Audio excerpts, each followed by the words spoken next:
haven't been online. Raja Prabhu, he was encouraging me to stick to a schedule. Don't be distracted by anything. So once I get picked up, then maybe I can try to say something online. Okay, good. Well, how's the preaching going on there? The preaching's all right. Right now we are having a plan. I just sent an invitation to.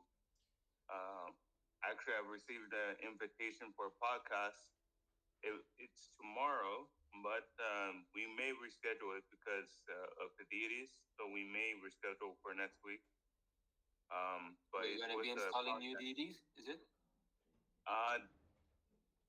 Right now, it's not official yet because they're fighting with customs. Oh, okay. Oh, so they're in the Philippines, the new marble deities? Yeah, they're in Philippines, but they're in customs. Yeah. Somehow or other, they're holding them. So Ratika Shofru had to travel 3 hours to go to the office. Yeah. All right. I'm hoping the deities come very nicely. No sort of issues. Problems. Right. Okay. Yeah. Good. Thank you for joining the session, bro. Thank you. Okay. So more and more joining. Maybe you can put in the groups. Let people know that the session has started, so that they come. We will begin. So we'll read the Mangala Charana. The Mangala Charana prayer is very auspicious. Is to invoke auspiciousness for the class. So there's always such verses before every even in written works from the acharyas and all, they write Mangala Charana. In the books of the six Goswamis and so on, they always write auspicious prayers like that. So Sanagopa Prabhu is very strict when it comes to saying this prayer before we begin class, and it is very nice that we follow this in ISKM. So we begin.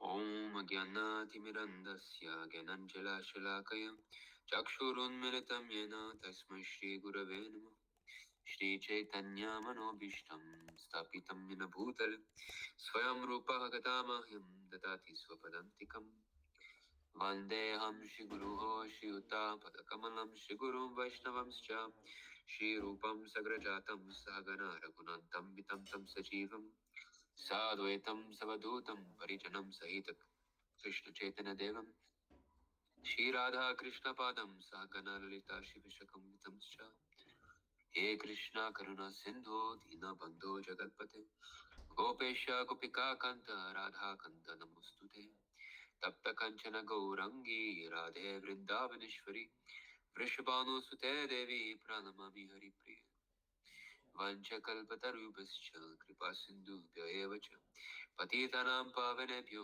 Vaishnavebhyo Namo Namo Namo Vishnu Padaya Krishna Prishtaya Bhutale Shrimati Bhaktivedanta Swaminiti Namine Namaste Saraswati Devi Gauravani Pracharine Nirvishesha Shunyavadi Paschachadishatari Jai Shri Krishna Chaitanya Prabhu Nityananda Shri Advaita Gadadhar Shivasri Gaur Bhaktivinoda Hare Krishna, Krishna Krishna, Hare Hare, Hare Rama, Rama Rama, Hare Hare. Okay, thank you all for coming and joining. So we'll do a little question and answer format. So if you would like to discuss any topic, or you have any questions, you can put them maybe in the message column, or you can raise your hand. Yes. So, okay, Manu Prabhu, you've raised your hand, so maybe you can begin. So, one question is, how do we raise, for those who are starting off, how do we raise our faith in sharing directly Christian consciousness? Because sometimes, even myself, when I was starting, I was afraid of sharing directly what Christian consciousness is to everyone. So is it by association, or is it because I'm reading, or is it what are some of the basic elements that starting bhakta do in order to start preaching? Yeah. Okay. Good question. So that's an important point that Manu Prabhu raised, is that in order to speak about this philosophy, this Krishna conscious philosophy to someone, one should be having faith, first of all. When you cannot sell something if you're not convinced that it's good. Of course, a lot of people sell nonsense products and they're cheaters, but my point is that you cannot be convinced of something unless you are experiencing its effect. You see, before Krishna consciousness, at one point, I almost worked into this kind of company that sells like very expensive knives, like knives set, and so I just went like for a training, and they were like, I hated it, I didn't do it, but so they were teaching you how to sell, right? And then they showed the knife, so I looked at the quality and all. Yeah, it was good knives, but I think the set was like 1,500. I mean, it was some crazy price. And I was just like thinking, whoa, people are still cooking even though they buy some $20 knife, why? So I didn't have faith that it was worth it. And of course, you can cheat, but then when you cheat, you're not being real. And this is supposed to be. I mean, this is the supreme reality. The Lord. If we're going to God, we have to be convinced that all of this is true. Otherwise, we cannot tell someone else. So therefore, preaching is especially meant for those who have got strong faith in God and who have got actual realizations. When one starts to experience the potency of chanting Hare Krishna, the knowledge that is found in the books, the change of heart, change in qualities, everything, all these things, then his faith builds up. So faith is has to be cultivated. It's not something that comes in the beginning. That's normal. And that's why the scientific development of spiritual advancement starts with Adao Shraddha, right? And then Tata Sadhu Sangha, like that.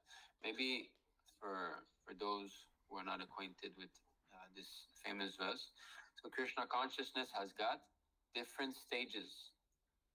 It's a very scientific path to be followed, and there's many different symptoms according to different stages that we advance. So sorry.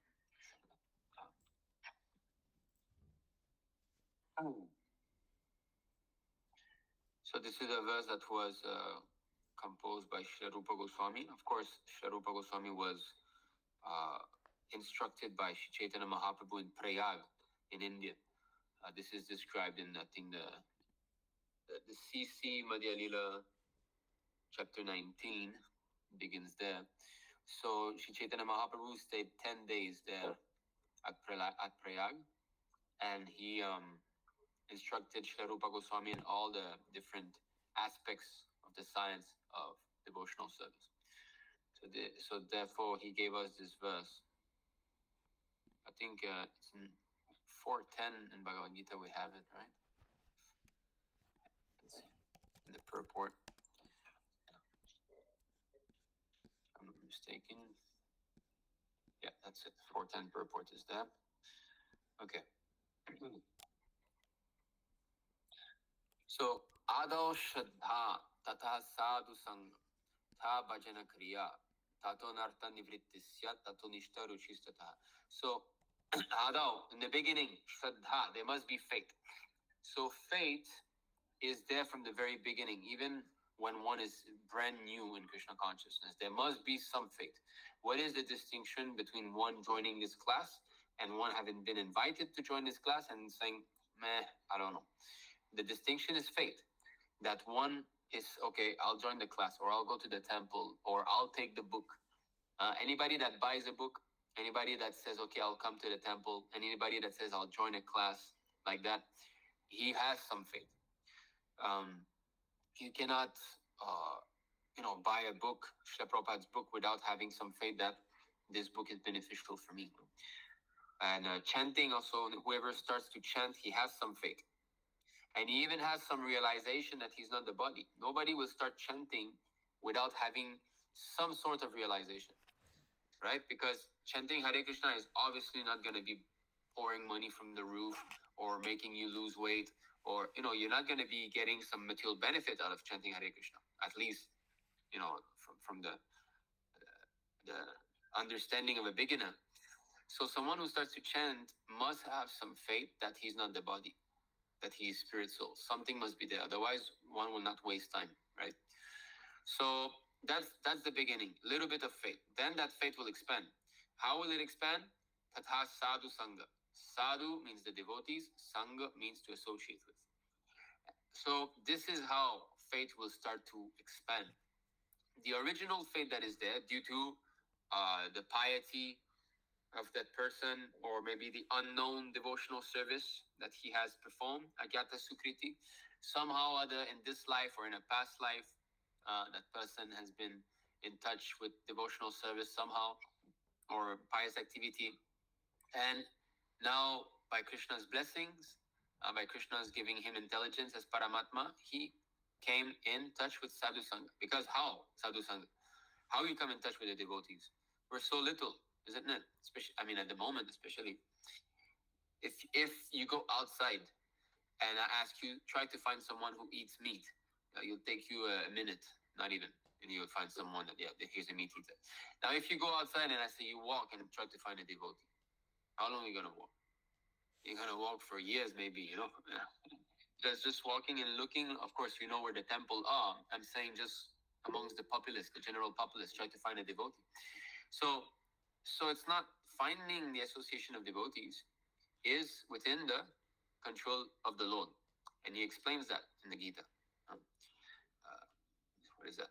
1861, right? So,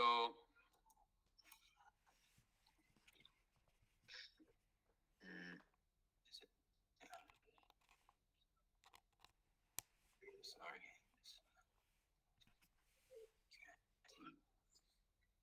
He says that he's seated in everyone's heart, and everybody's moving according to his direction. So,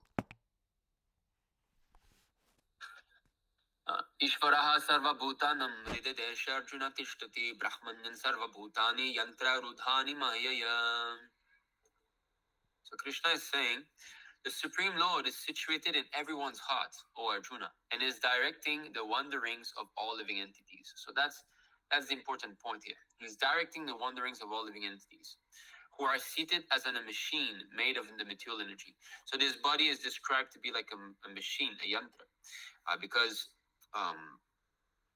actually it's not us. We're seated on it. It's like we're sitting in a car, right?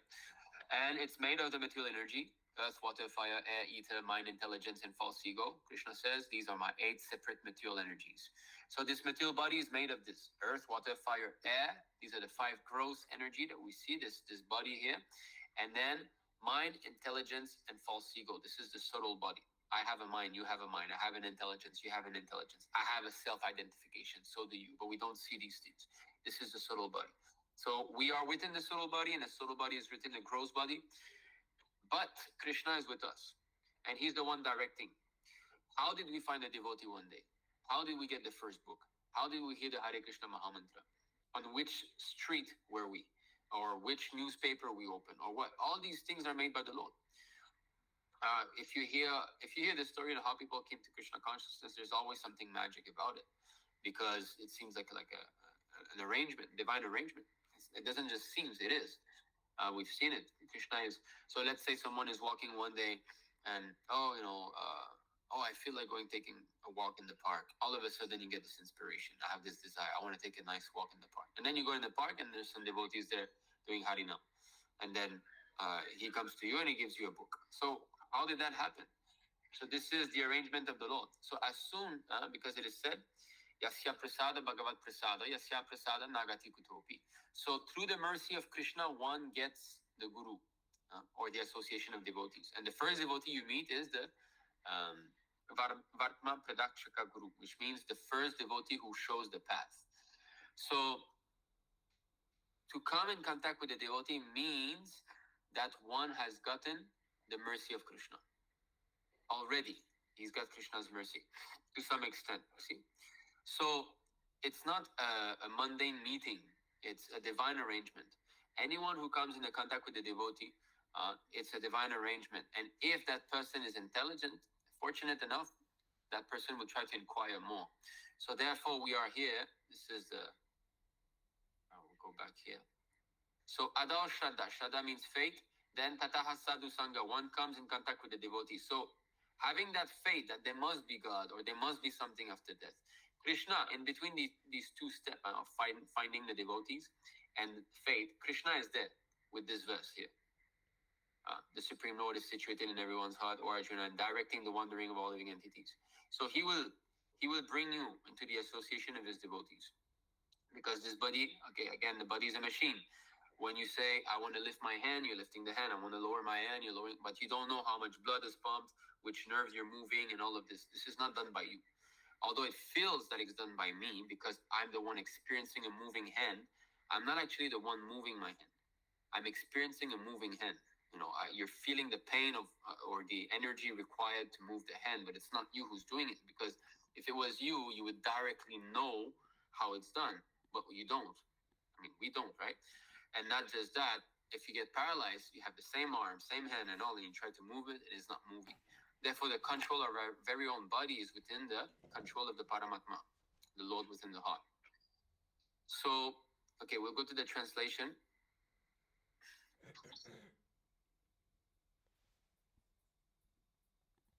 So, in the beginning,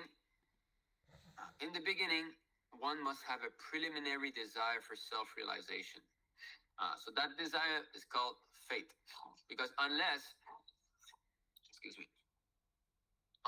you have got faith that there must be something more than just what we see day to day. There must be something more than just eating, sleeping, mating, defending. There must be some purpose behind all of this, some force, some background, some source, that we have to connect to, something like that. Some thought is there. So that's called faith. This will bring one to the stage of trying to associate with persons who are spiritually elevated. Now, there's a huge catalog of people who present themselves as being spiritually elevated. So between that, if you're not very sincere, if in the beginning your desire for self-realization is not fully sincere, you've got some criteria. Well, I'm interested in self-realization, but it has to be like this, it has to be like that, it has to be like this. So if you've got too many of those criteria, Krishna cannot bring you to his real devotees because you don't want it. But if you're very sincere that I just want to know the truth, I'd like to, then the Lord will bring you to his bona fide representative. But if you're not sincere, if you want to do some hodgepodge, show bottle spiritual life, then Krishna is in the heart. So he knows, he reciprocates with your desires. God will never cheat you, but you cheat yourself.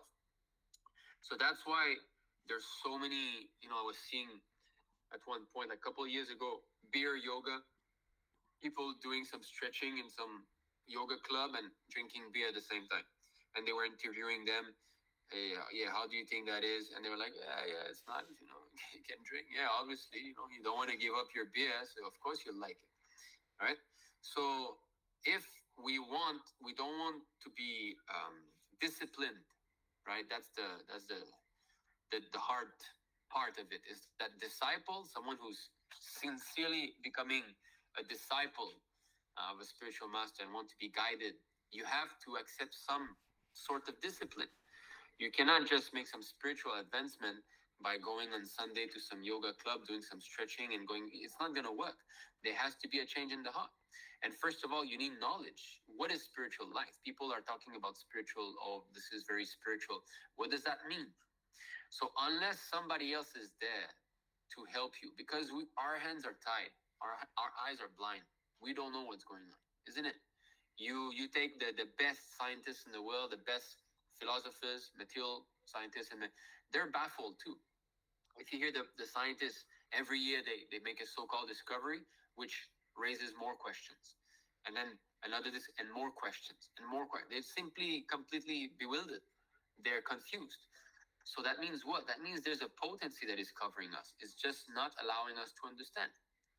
Krishna is not going to allow someone to understand what's going on if he doesn't want him, if that person doesn't want the Lord. Because if we don't want to know him, he respects that. He has given us this free will, this freedom of choice. Because love cannot come by force. If a man forces himself on a woman, it's called a rape. It's not called love. But the same thing when a man and a woman are agreeing, it's called love. Why? Because the freedom to say yes or no is there. So the Lord will never take away our free will. But if you want to forget him, Krishna also, it's like, okay, you want this, then I respect that. But at the same time, he doesn't like that, But what to do? So there's this verse that speaks.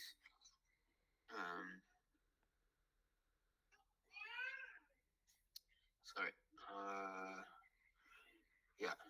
So this is line 725, Bhagavad Gita. The Lord says, Naham prakashah sarvasya yoga maya samavritah mudhoyam na pijanati lokamam majamavyayam. I am never manifest to the foolish and unintelligent. For them, I am covered by my internal potency, and therefore they do not know that I am unborn and infallible. So they are covered. Krishna uses his energy to cover those who are foolish and unintelligent. Basically, the staunch atheists. Like to not believe in God because one has not been convinced. Okay, you can say you're agnostic. That can be understood. But someone who's like foolish and like staunch atheist, there's no God, I don't care for God, it cannot be God, then okay, Krishna, yes, I'm covering you. You will discover more and more proof that there's no God. Krishna will help them go deeper into their madness, because that's what they want. So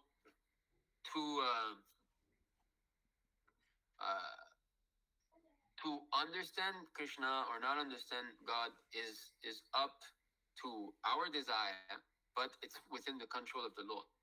It's his doings, whether he remove his veiling potency or he covers. So yes, so when we find divine activities, that means that we have got mercy of Krishna. This is spoken of here.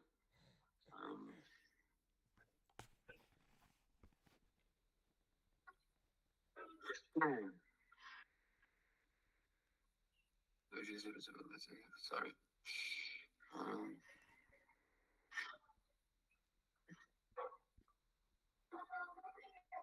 Yeah. Okay, so this is Madhya 2284.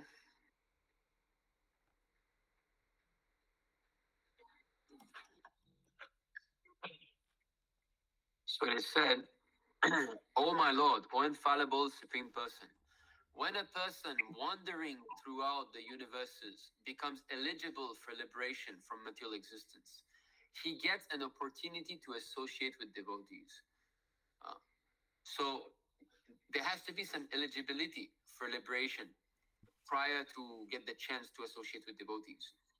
That means there's something we've been endeavoring, and you see, wandering throughout the universe doesn't mean that you take your spaceship and you go from planet to planet. It means taking birth and death and birth and death and birth and death on so many different planets in the universe. There's so many different species of life on other planets, different civilizations, human form that are much more advanced than us. Not advanced in the fact that they have like iPhone 2000. No, advanced in the modes. Means mode of goodness. Their technology is subtle through mantras. So we've taken birth there, we've taken birth in lower species and all, and somehow or other now we're starting to wake up that what is wrong with this world? What is wrong with people in general? Why is everybody just engaged in eating and sleeping and nobody's trying to understand more? So there's some eligibility here. Then we got the opportunity to associate with the devotees. When he associates with devotees, his attraction for you is awakened. You are the Supreme Personality of Godhead, the highest goal of the Supreme Devotees and the Lord of the universe. So you cannot become attracted to God, started to develop some love for him without being with the devotees. So this attraction is based on faith. It's based on faith because the books are there. We're all reading the same books. But why is Srila Prabhupada, reading books and feeling transcendental bliss? Why is Srila Prabhupada seeing the deity and feeling such ecstasy and we are not? It's based on faith. Everything is there. Krishna's word, God's words are there in the Bhagavad Gita. He's speaking personally to us too. But do we have the faith? So therefore, when we associate with the devotees, and what is that association? Now the question is, what does that mean to associate? Okay, so we go back again here in the purport. So in the beginning, one must have preliminary desire for self-realization. So we learned just now that this is the, the bona fide, right? This is the criteria. This will bring one to the stage of trying to associate with persons who are spiritually elevated. So that association means what? We need to perform Shravanam Kirtanam. So we need to hear and chant. So association with devotees, just like if you start learning about business, okay, and you go to a meeting with businessmen. You're not going to be the one speaking, right? You're going to be the one listening because you know that these businessmen have got 10 years, 20 years experience. So you're going to learn a lot. So you're associating with them by hearing what they say. Then okay, all right, oh, this is like that. Yeah, that's a good trick. So you're learning, you're being trained up. So it's the same thing. We always have to learn from someone who knows more. This is the way of life. We learn from our parents. Our parents have taught us so many things. You do like that, you do like this. Then we went to a teacher. So even for mundane things as eating, we learn from someone, right? Like how to hold the spoon. Our parents were showing us. And how to get dressed, how to put on clothes, our parents again. So if for simple things like that are material, we need to go to someone, then what to speak of the absolute truth? So this whole craze of like, no, you don't need to go to a guru. You don't need a guru within the heart only. Whatever you feel, that's your relationship with God. That's a cheating process because you need someone who knows. Someone who can tell you this is like that, this is not like this is correct, this is not correct. And that's the guru. And the spiritual master, he's a bona fide representative of the Lord. And he's the one who comes and who tells you how to approach God in the present times. Because why? The Vedas are broad, like the Vedic scriptures are huge. If you start to search on what to do, you cannot. Nor would it be effective if you do it on your own, because God does not want us to approach him directly. He does not like that. He wants us to approach him through those who are already very dear to him. There's this proverb, if you love me, love my dog. Right? So the Lord sends his representatives, and through them we are to go to him. Sometimes the so-called Christians, I say so-called because it's very hard to find a really sincere Christian nowadays. They say that Jesus is the only way like that. So yes, Jesus is the only way at that time, at that circumstances for his disciples. 2,000 years ago, Lord Jesus Christ preached to a class of men who were not very much advanced in knowledge. They were like fishermen, shepherds, and so on. And that was 2,000 years ago when there was no technology. So obviously the instructions that he gave were not of very high grade. They could not take more than they could swallow, right? So for those people at that time and age, Jesus was the only way. He had to say like that, I'm the only way. Otherwise they will, go astray. So he had to herd the sheep properly, and you just listen to me. Don't be bewildered by other cheaters that are there. So yes, and guru is always the only way. But guru is always the way that we have to approach the Lord. We cannot go and bypass him. And if we do that, if we actually surrender to guru, then faith will increase. So faith is done in the association of devotee by worshipping the lotus feet of the Acharya. And this is explained, Prabhupada explains that in this purport of the Srimad Bhagavatam. and 231, which is a very important verse, which we will read actually because it's on the topic that we are speaking about now, which means going to God through the Guru. This is 10:231. Bhagavatam. O Lord, who resembled the shining sun, you are always ready to fulfill the desire of your devotee, and therefore you are known as a desire tree. Vanchakalpataru. When acharyas, so acharyas means spiritual masters, when acharyas completely take shelter under your lotus feet in order to cross the fierce ocean of nescience, is it nescience or nescience? I always forget how to pronounce this. Anyway, I'll say nescience. They leave behind on earth the method by which they cross. See this? So, and because you are very merciful to your other devotees, you accept this method to help them. So the acharya, the pure devotee, he is coming on earth and he leaves the method by which they crosses. So the specific instructions of the acharya are the path that Krishna will accept. You accept this method to help them. Okay, and in the purport, Prabhupada says at the end, one must worship the lotus feet of the acharya and live within the society of the devotees. Then one's endeavor to cross over nations will surely be successful. So this is the secret. The secret of success to increase our faith is that we have to worship the acharya, which is the current acharya, the current pure devotee who has given the specific method according to time, place, and circumstance, and live within the society of devotee. We have to increase our association with devotees. Then one's endeavor to cross the nations will surely be successful. See? So who, like the process that we follow, right? We've got these beads. You cannot manufacture that, okay, I'll take the beads. And the Acharya told us that we have to have these beads and chant on the beads because you're counting. You have to be counting, right? So we've got these beads, 108. Okay, then what is the mantra? The Hare Krishna Maha Mantra. You cannot simply take a mantra from anywhere and start chanting it. That's also not going to be accepted by the Lord. We have to hear from a bona fide devotee. So Srila Prabhupada came to the West, and what did he give us? What is the first thing he did? He started to chant. He started to chant Hare Krishna. Manu Prabhu is asking if this is recorded. Are you recording, Sami Prabhu? Yes, Prabhu. Okay, thank you. So, what did he do? He came to the West and he started to sit down in Thompson Square Park in New York and he started to chant Hare Krishna. So that's the first thing that he did. So by chanting, when the mantra is pronounced by a pure devotee, it is authorized. And then when it enters our ears, then we have received it from the pure devotee.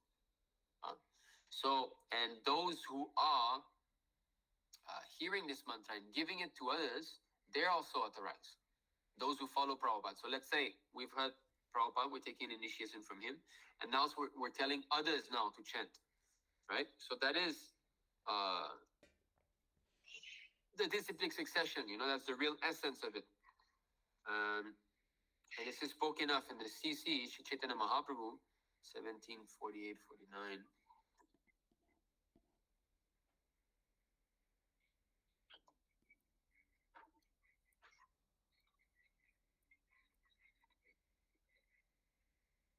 So when Shri Chaitanya Mahaprabhu preached in South, I believe this was in South India.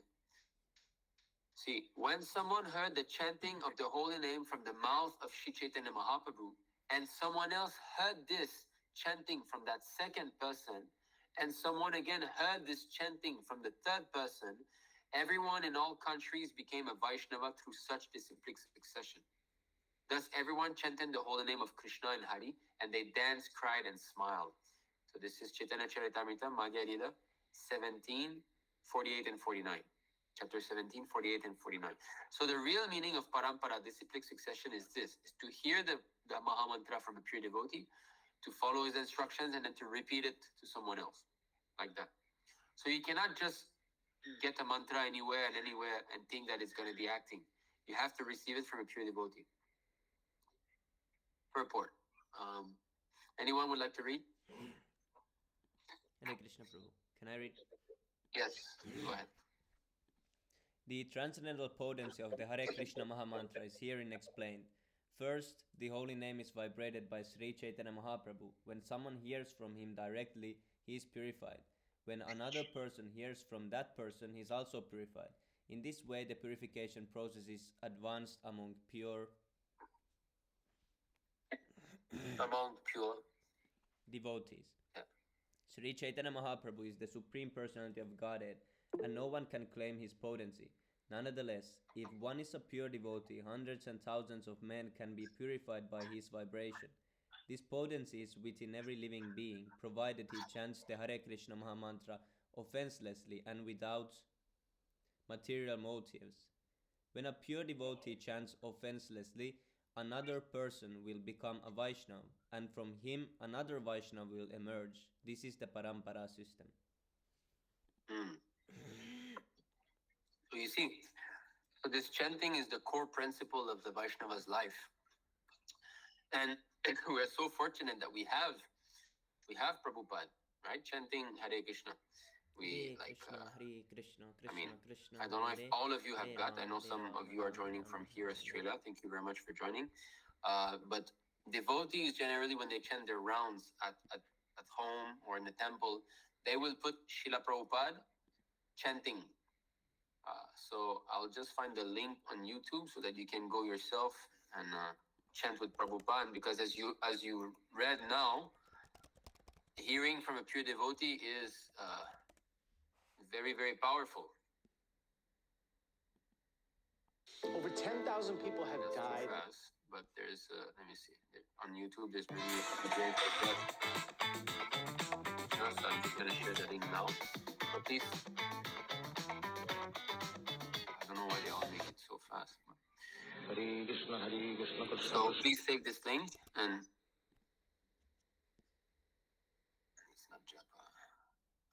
And when you chant, you can play it in your house. You know?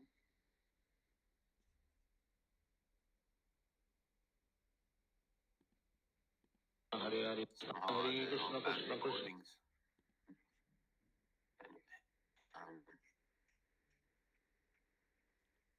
All right. Anyway, I'll share this one. So this is a link of Srila Prabhupada chanting Hare Krishna. You please save that link and you can. Okay, I think you shared just now, Sami Prabhu. Is it? Yes, Prabhu. Okay, so I guess yours might be better. So this is the link there. So you can chant with Srila Prabhupada while chanting your rounds. So Prabhupada has given us the Maha Mantra. So we've heard from him. So now if we chant, we are authorized to chant.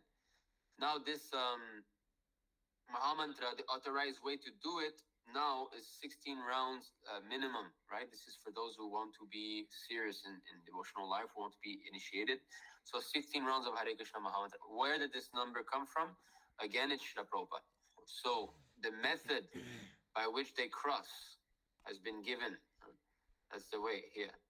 So that verse again, the method by which they cross, you accept this method to help them. So 16 rounds, 4 regulative principles, no meat eating, no intoxication, no gambling, no illicit sex, and the whole program in the temple like that.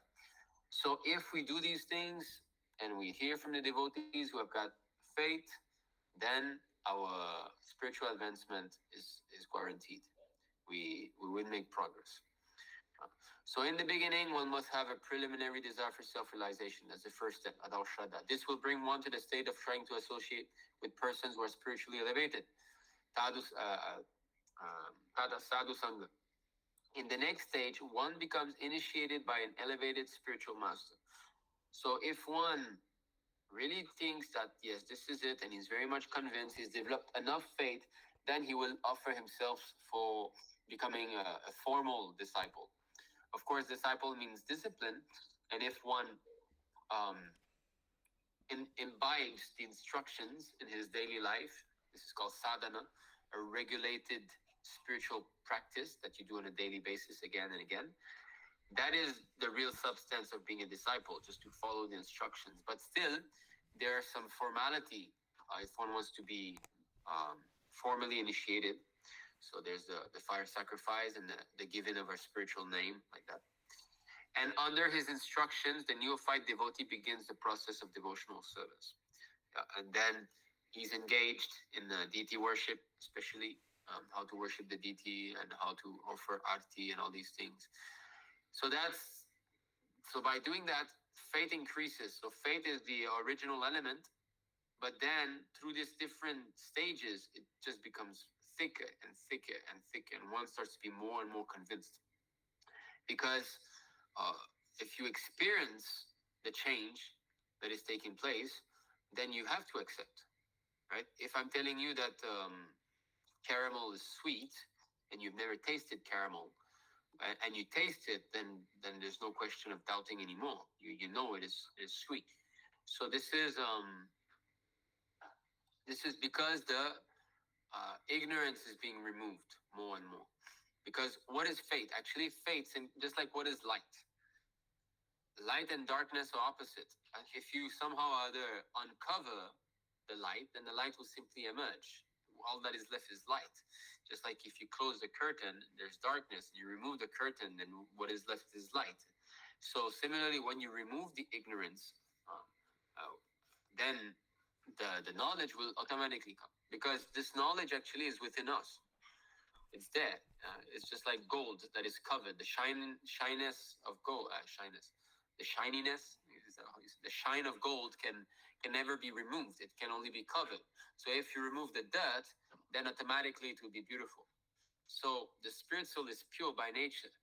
And if you follow the process and you remove all the anartas, the unwanted things that is covering us, lust, greed, illusion, anger, all this stuff, then naturally it will emerge and we will feel. So that's when the ignorance is removed, then step by step we start to feel the bliss of Krishna consciousness. So this is spoken in text 7 of Nectar of Instruction.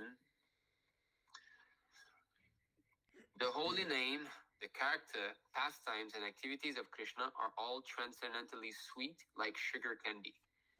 Although the tongue of one afflicted by the jaundice of avidya, ignorance, cannot taste anything sweet, it is wonderful that simply by carefully chanting these sweet names every day, a natural relish awakens within his tongue, and his disease is gradually destroyed at the root.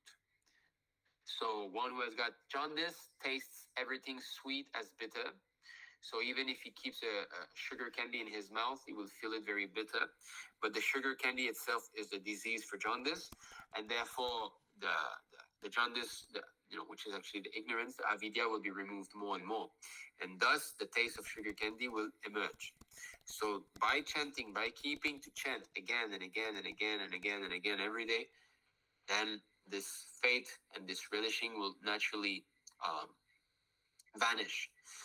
And we should not become impatient when it comes to this process. It takes time, but if one is very serious, it will take less time. So it's according to one's intensity, sincerity of purpose. If he's very, very serious, he can make fast advancement. And concerning chanting and never stopping to chant, Prabhu, there's what this was nice. what was that verse number of the sugar candy? This is Nectar of Instruction, number 7. Yes, Prabhu, thank you. So I have this.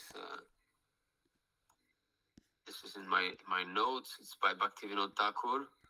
It's a beautiful sort of poem by him that explains how we should always chant, even though we have so many problems.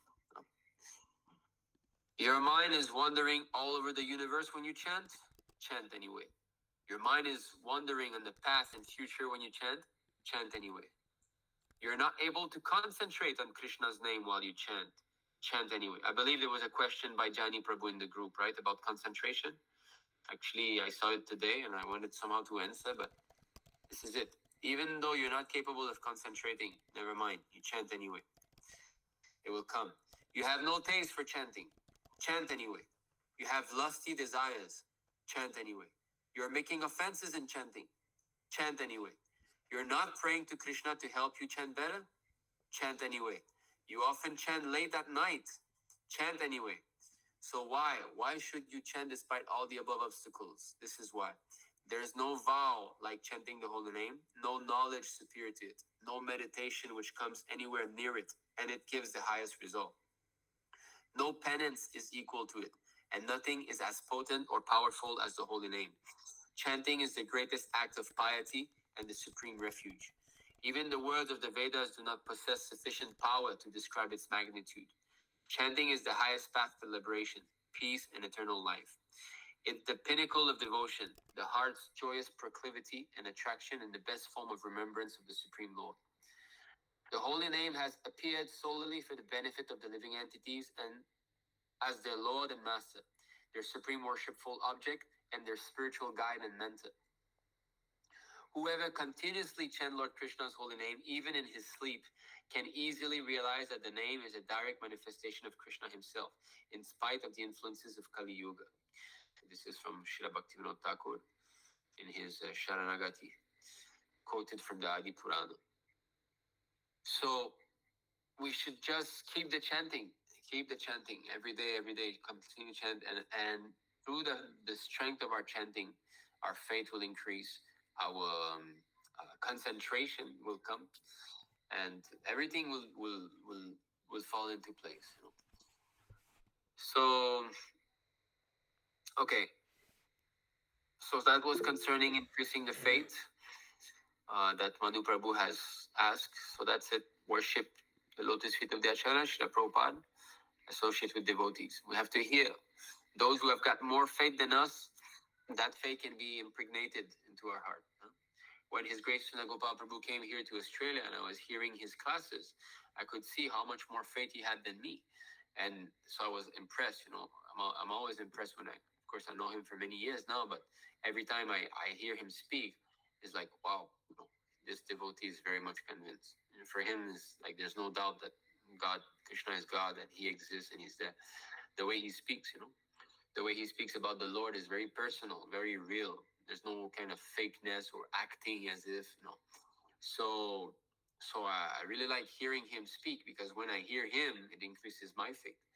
So that in this way, we hear someone higher, and then you will be convinced, and we want to share that with someone else, and that person will become more convinced. And in this way, we're all like sort of pulling each other out of the deep well of material existence, like the monkeys, right? You know that game, like the monkey ladder, like one monkey holding the the hanging monkeys. hanging monkeys. Yeah. So we're all monkeys helping one another. Okay, Sai Karti Prabhu, I think you are you have a question. Yes, Prabhu. Yes, Prabhu. Hare Krishna, Prabhu. Hare Krishna. So, yes, Prabhu. So basically, Guru Krishna Prasadapaya Bhakti Lata Big. So that means the seed or the creeper of devotional service is formally, present inside the heart of the disciple after initiation from a bona fide spiritual master. So only after this process can he actually come to the highest stages of devotional service and, get this faith that you are speaking of. But those, on the other hand, who have gotten initiated by a bogus or a pretender so-called guru, that means that they will not only develop envious qualities, but they will also not have the Bhakti Lata Bij, right? Is it so? Well, there's now you're speaking about both unauthorized gurus. The thing is, there's those who are in ISKCON and are being cheated by some people who pose to be pure devotee. They're in a different situation than those outside of ISKCON and are like cheated by Hindus or Muslims or Christians. There's a huge difference. What is the difference? Prabhupada is still there in ISKCON. You see, Prabhupada's books are there. The method is there, right? Just like we've read just now, the Acharya gives the method. Okay, so within our Krishna consciousness movement, Prabhupada is there. So yes, they might be cheated by some person who comes in between them and Prabhupada and says, "You worship me. I am also a pure devotee. You worship." So in this way, they're being cheated. Yeah. But as soon as they realize that and turn their face towards Prabhupada and they accept Prabhupada as their life and soul, immediately they're reconnected. Immediately. It won't take like a year. a second only. There can be a change of heart. And in this way, they are back on track, you see? Even though they have maybe not yet taken formal initiation. Formal initiation is something that is there as a formality and it has got value, but it's not the essence. The essence is the chanting offenselessly, that's what we have to come to. So if they give up this cheetah and take shelter of Prabhupada, then immediately they're back on track. But someone who's outside is gone, who's being cheated by some person, even though he realizes he's being cheated, he's still not under the shelter of Prabhupada. He still has to seek, So there's a big difference. So those who are being cheated within our movement are not as bad in a position as those who are completely outside Krishna consciousness. But the Bhakti Lata is there. Prabhupada is telling us to chant Hare Krishna, and he's telling us to do Mangalarti and all these things. So it's there. And even the Bhakti Lata Bij is there, even in the cheetahs. Those gurus those people who are posing themselves as guru. The Bhakti Lata Bij is there. It's already there. It's been fructifying when they were doing proper service to Prabhupada. But now the problem is that they are committing offense and therefore it's not growing anymore. But the anarthas, the unwanted habits, are growing stronger and stronger. So it's very tough. So the leaves have fallen of their creeper and so on. So how you can revive such a creeper? It takes many. It will take time. So yes, Guru Krishna Kripaya Paya Bhakti Lata Bij. By the mercy of Guru, we get. By the mercy of Krishna, we get Guru. By the mercy of Guru, we get Krishna. So both of them. At one point, one devotee asked Prabhupada, who is more important, Guru or Krishna? Prabhupada said they're equally important. Because by both of their mercy, you cannot just go to Krishna directly, it will not work. Nor can you just say, go to Guru and worship Guru as good as God. It will not work. You need both. Yeah, so like Sami Prabhu is saying, creeper in middle of thick jungle forest. Manu Prabhu is saying, this happened to me. I don't think this happened to you, Prabhu, because you're back on track very fast, you see. Whereas them who have been cheating for decades now, right? Some 50 years they've been cheating, they've been at it. Their unwanted creeper are like as thick as, sequoia trees. So it's very hard to cut that down. But whatever you've done, Manu Prabhu, there's nothing. All of us are making mistakes or committing offense here and there. So, but that can be uprooted very easily because the unwanted creeper are very small. So those of you who don't understand what we're speaking about when we say unwanted creeper, I think maybe we can read a couple of these verses so you can follow. Where is that?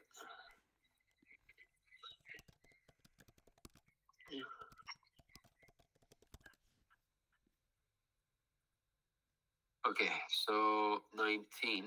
We'll start from Madhya 19, 151. Oh, actually, it's funny because it's the verse that we quoted at the beginning of this session. And actually, it's after that, all those verses. So, Sai Karti Prabhu, could you again read this verse? Yeah. Yes, Prabhu. Yes, Prabhu. According to their karma, all living entities are wandering throughout the entire universe.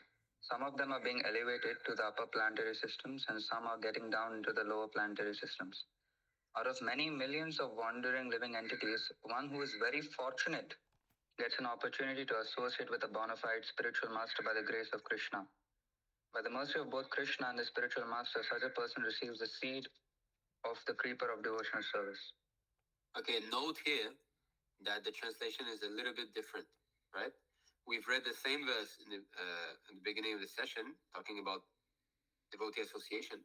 But here, Prabhupada has translated as very fortunate gets an opportunity to associate with a bona fide spiritual master. The other translation was associate with bona fide devotees. So fundamentally speaking, there's no difference. Because a bona fide spiritual master is he who's in direct contact with God. So in our case, Srila Prabhupada.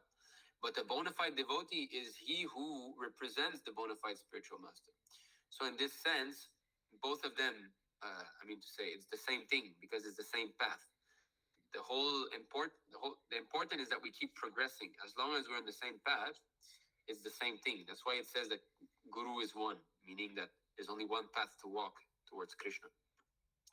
So then, by the mercy of both Krishna and spiritual master, such a person receives the seed of the creeper of devotional service. So, Brahmanda Brahmaite Kona Bhagavan Jiva Guru Krishna Prasada Paya Bhakti Lata Beach. Actually, it might not be the same verse, but it's so similar, right? All of this is the same thing here. Anyway, so that's what you quoted just now. Guru Krishna Kripaya Paya Bhakti Lata Beach. Now, once we receive the Bhakti Lata, what is this Bhakti Lata? The seed of the creeper of devotional service. So our love of God will start to fructify. It's like a seed that we plant in our heart. So once this is done, I'm starting to chant Hare Krishna. I'm starting to read the books. Okay, what's next? What do I have to do? So there's some warnings. Keep reading. Yes, Prabhu. When a person receives a seed of devotional service, he should take care of it by becoming a gardener and sowing the seed in his heart. If he waters the seed gradually by the process of Shravana and Kirtana, hearing and chanting, the seed will begin to sprout. So a seed starts very small, then it sprouts, under the root sprouts, it grounds itself, then you have the sprouts, and then, the stem start to rise and so on. So as the seed of devotional service rises, fructifies, then the faith also increases, because remember that verse here, in the beginning, all of this. So all of that will increase more and more as the creeper grows. So Shraddha, the faith will become bigger and bigger. Just like the plant becomes bigger and bigger, automatically the leaves become bigger and bigger. Automatically the petals become bigger. You see my point. Sadhu Sangha, the intensity or the quantity and quality of association with devotees will also increase more and more as the devotional creeper increase. Bhajana Kriya, practical engagement in devotional service will also increase in quantity and quality. Anartha Nivritti, the disappearance of all unwanted habits will also increase or decrease, shall I say, no more unwanted habit. Nishta, our steadiness in devotional service, day in, day out, like this is going to be a life and soul, will increase. Ruchi, the taste in performing devotional service will increase. And then, of course, these stages are very, very advanced, and they lead all the way to prema, pure love of God.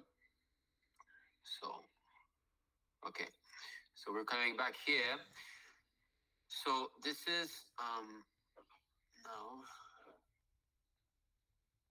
is an important purport, but if we read all these purport, it's going to take quite some time, but there's some, so let me see.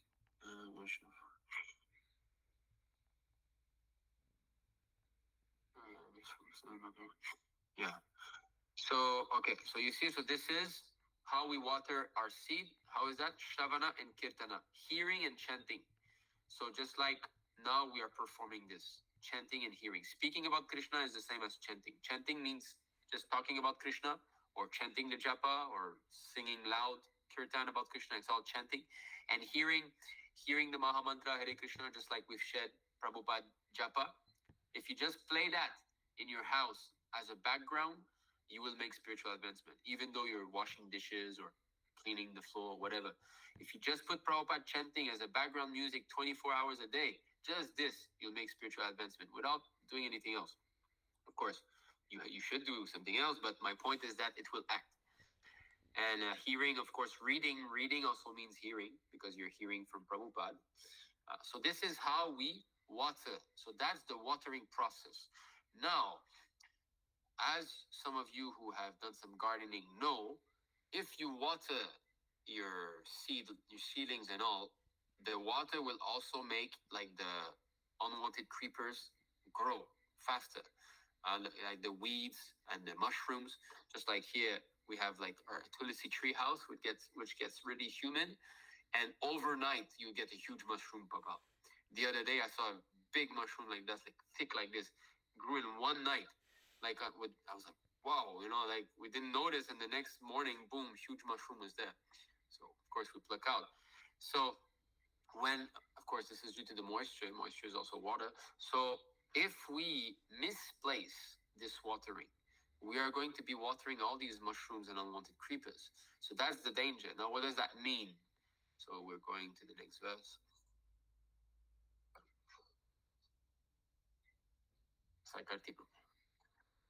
Yes, Prabhu. Are you sharing a screen, Prabhu? Oh, sorry. Yeah. Yes, Prabhu.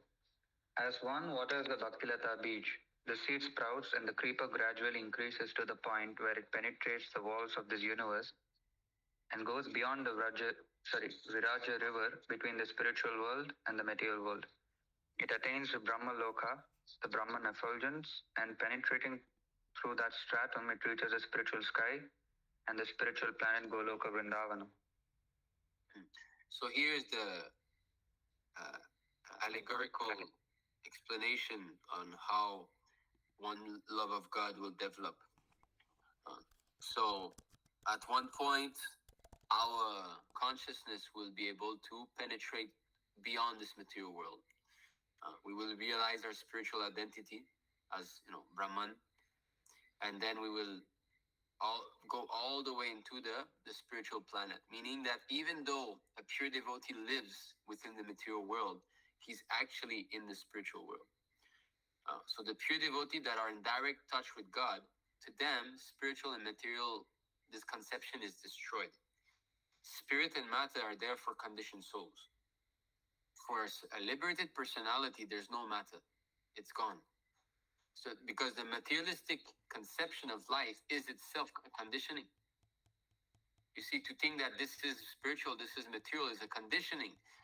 But if it's a conditioning to see something material, okay, everything is spiritual. That is a even bigger conditioning because we're not on that platform to see everything as spiritual. And therefore, if we imitate, then we become even more degraded. And that's why the Lord, his pastimes, his activities, qualities, has to be approached gradually, because we might confuse the Lord's activity as being something material and then my activity as being spiritual, you see, because we're neophyte, we're not very advanced. So that's why we have to go with caution here. And therefore, for us now, what we need is proper discrimination between material and spiritual. Even though it's, for the pure, why is everything spiritual for a pure devotee? Because his conception of material existence is removed. He sees all living entities as part and parcel of God. Everybody is a spirit soul. So who's the bad guy? There's no such thing as bad anymore. Everything is good. And the whole material world is a paraphernalia in the Lord's service. The pure devotee always sees the whole world as being a tool to be engaged in Krishna's service. So where is matter? You see?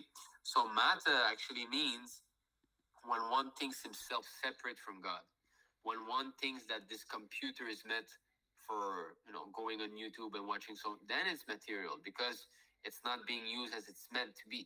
So something that is not related to Krishna becomes material in this sense.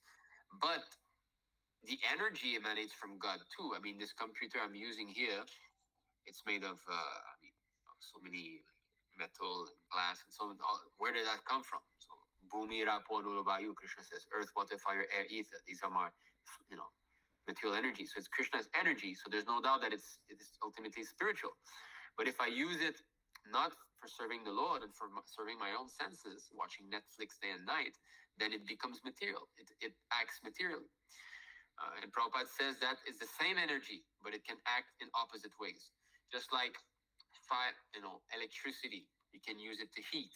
You have the element, you heat up the element, you boil some water. But you can use it for cold also. A fridge run on electricity. It's the same energy. So electricity can create heat and it can create cold. So similarly, the energy of the Lord can bring you towards him or it can bring you away from him. See? So, why did I start to speak? Yes.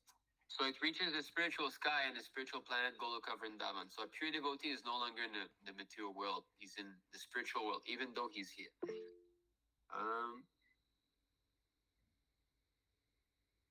Okay, you can read the purport.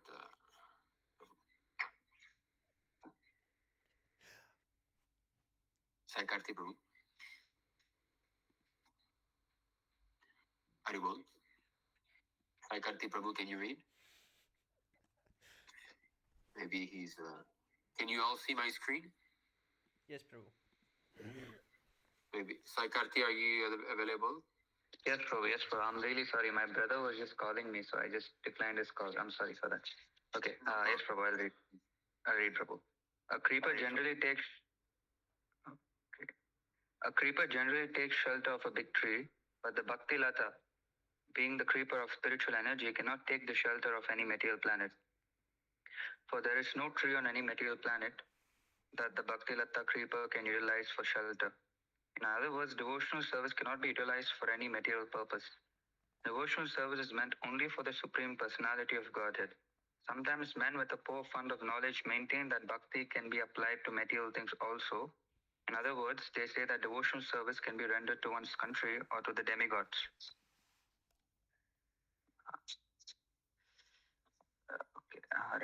Rendered to one's country or to the demigods. But this is not a fact. Devotional service is especially meant for the Supreme Personality of Godhead, and it is beyond this material range. There is a river or casual ocean between the spiritual and material natures. First, sorry, Prabhu.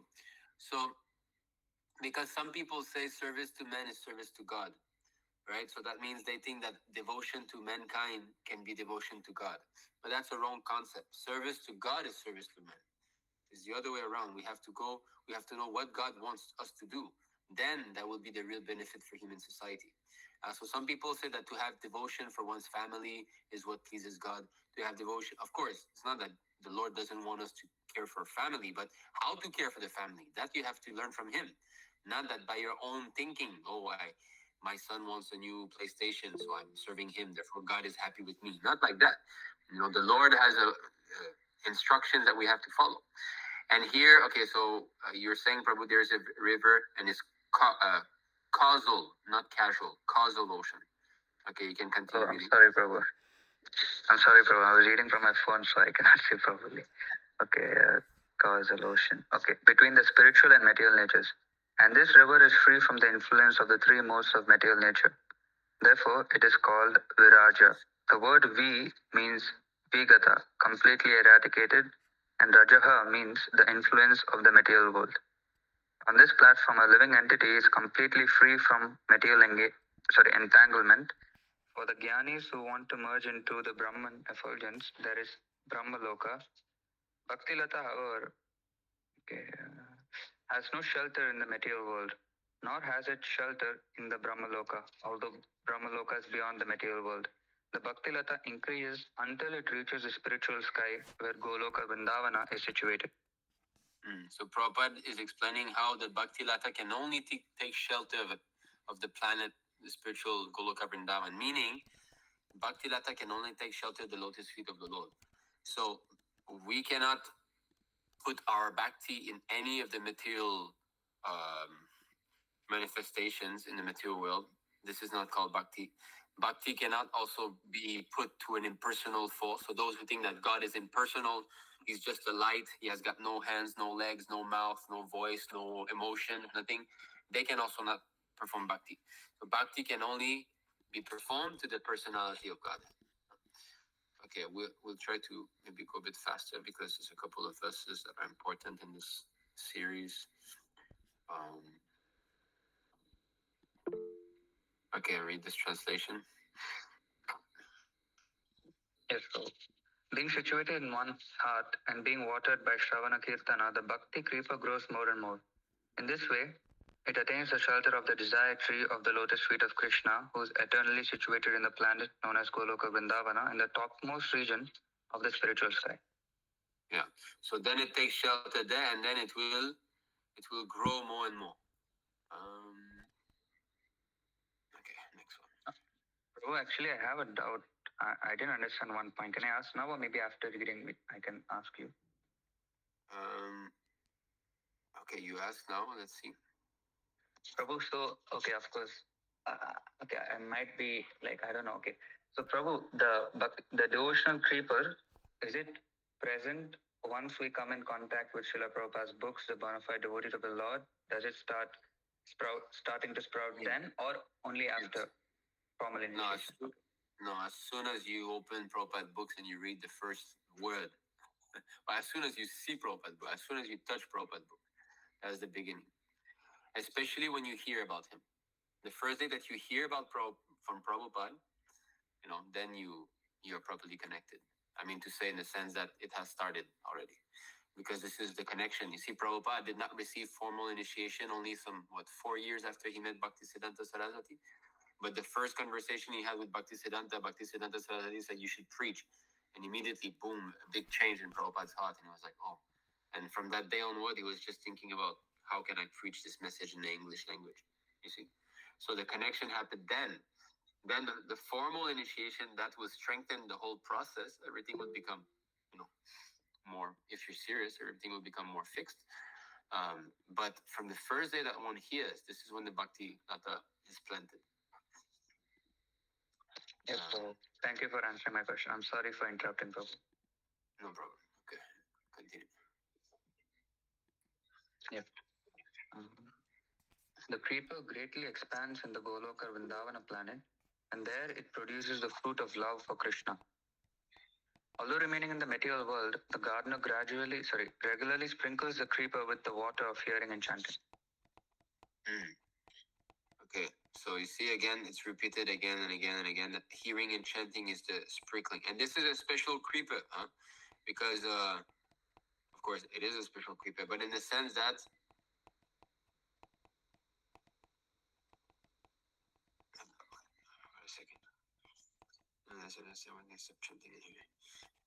okay, you read this here, then I'll speak. Yes, Prabhu. It is not that at a certain stage one can stop chanting and hearing and become a mature devotee. If one stops, one certainly falls down from devotional service. Although one may be very exalted in devotional service, we should not give up the watering process of Shravana and Kirtana. If one gives up that process, it is due to an offense. This is described in the following verse. This is funny because we've got a very so-called big guru who's not chanting his rounds in his con, and he says that is because he's very advanced. Just see. I'm gonna duplicate this tab because this is a good quote against this. Okay, so you see, a very special this creeper because the more water you put, the faster it grows. Mundane plants, if you water too much, it dies. So there's a limit. But this is a spiritual creeper. You put more and more and more and more and more and more, and it will grow and grow and grow. So there's no limit to how much chanting and reading we can do. You can hear 24 hours, you can chant more and more. And the more you chant, the faster you'll advance. Is up to us. And this is when free will kicks in, right? We've got this free will to do more, to progress faster. It's up to us how much we want to do. And it's an impetus. It's like a magnet force. Like those. Now they have these train that work on magnet. So they get pulled, and because they got pulled, they're starting to move faster, and then they get pulled by the other one. And because they get pulled, they go faster towards the next magnet. And in this way, it's like a very... So similarly, the more we hear, the more we'll be pulled to... the more we'll develop a desire to hear, which will lead us to hear more. And that will increase our desire to hear, which will, lead us to hear more, like that. So in this way, it's bhakti creates bhakti. You see? Bhakti emerges from bhakti. So the more you do devotional service, the more there'll be opportunity for devotional service, which will increase your amount. And again, more. And in this way, it's unending. The pleasure and the immersion in service always increase. 156. Then we come to the, I think, offenses. Yes, that's it. Good. Go ahead. If the devotee commits an offense at the feet of a Vaishnava while cultivating the creeper of devotional service in the material world, his offenses is compared to a mad elephant that uproots the creeper and breaks it. In this way, the leaves of the creeper are dried up. And this is the danger. So you were saying like these people, are they having the creeper? And yes, they have. But what happened? They have uprooted the creeper. They're breaking it, and their leaves of the creeper are dried up. So it's compared to a mad elephant. This is why we have to be very careful to not commit offense at the lotus feet of a Vaishnava, a devotee, especially the spiritual master. Offenses against the spiritual master is the worst kind of offense. Okay, you can read this purport. Yes, so one's devotional attitude increases in the association of a Vaishnava. Tantera charana sevi bhakta sane vasa, janame janame haya e abhilasha. By his personal example, Narottama Das Thakura stresses that a devotee must always remember to please his predecessor Acharya. The Goswamis are represented by one spiritual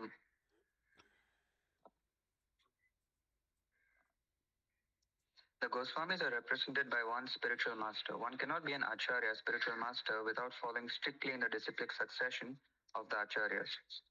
One who is actually serious in advancing in devotional service should desire only to satisfy the previous Acharyas.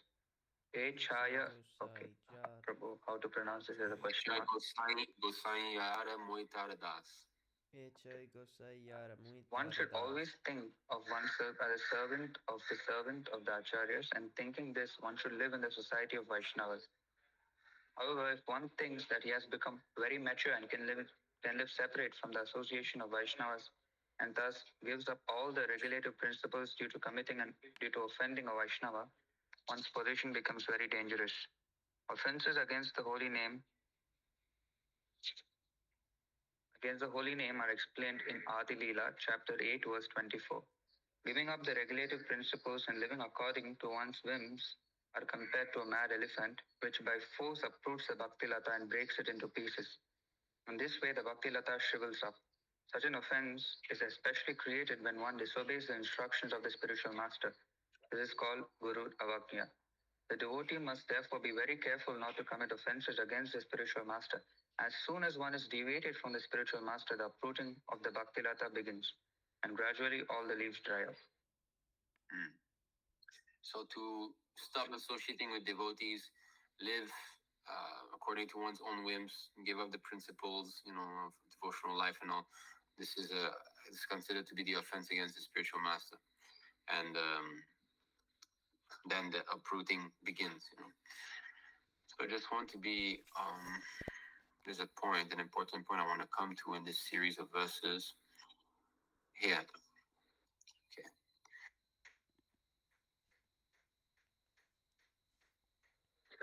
The gardener must. Yes, Prabhu, I'm sorry. The gardener must defend the creeper by fencing it all around so that the powerful elephants of offenses may not enter. So this is it. We have to protect. Now that we're starting to chant Hare Krishna, read Prabhupada books, doing this devotional service. So how to protect? Make sure that we don't commit offense. So this is Prabhupada explained. While the Bhakti Lata creeper is growing, the devotee must protect it by fencing it all around. The neophyte devotee must be protected by being surrounded by pure devotees. In this way, he will not give the maddened elephant a chance to uproot his Bhakti Lata creeper. So that means we have to seek the association of pure devotees that have got no other business but to serve Prabhupada sincerely, according to his instructions, that their life is dedicated for that purpose. So these pure devotees, because their desires are pure and hearing from them is very effective, we get the proper guidance. And by being properly guided, we're protected. But if we don't take guidance, if we act according to our own whims, that, I think doing this is fine, I'll just do that. For example, there was one Bhaktin in the Philippines. She used to chanting Hare Krishna for many months, doing this, and then all of a sudden, her family business started to sell chicken feet. And she started to sell those chicken feet, of course, for India and the West, chicken feet must sound very much horrible, but in Asian countries like China and Philippine people eat chicken feet. Anyway, so she did not at all consult the temple authority whether or not this was okay to do, and she started to do that. So that she's uprooting her creeper. She whatever advancements she's doing, she's gonna stop it. Okay, continue. Yes, Prabhu. When one associates with the non-devotees, the maddened elephant is set loose. Sri Chaitanya Mahaprabhu has said, Asar Sangha Tyaga E Vaishnavachara. The first business of a Vaishnava is to give up the company of non-devotees. A so-called mature devotee, however, commits a great offense by giving up the company of pure devotees. The living entity is a social animal, and if one gives up the society of pure devotees, he must associate with non-devotees, Asar Sangha. This is a very important point. The living entity is a social animal. We want to be with others. That's just natural. We want to be speaking, talking, reciprocating with others. We want the loving friendship. So if we don't fulfill this need of the living entity, which is to socialize, exchange of love with others, with the devotees, if we don't do that with the devotees, then we have to do it with the non-devotees. And non-devotees, they're not interested in becoming, even though they might appear to be nice persons and all, that's all right. They might, smile to you, how are you today, and so on. That's okay. This is external, actually. It's not, they're not serious about solving the problems of life. They're only serious about eating, sleeping, and being merry. And therefore, if we associate with such persons, we again become contaminated, because that will shake our faith. We will develop their habits, right? They will influence us. Our little faith that we have cultivated will start to shaken. Oh, maybe the devotees are wrong. Maybe, all this is not true. And maybe those people that are outside and happily drinking and being merry are actually the ones that are right. Okay, so associating with non-devotees is actually very dangerous for one who's serious about spiritual advancement. By contacting non-devotees and engaging in non-devotional activities, a so-called mature devotee will fall victim to the mad elephant offense. Whatever growth has taken place is quickly uprooted by such an offense.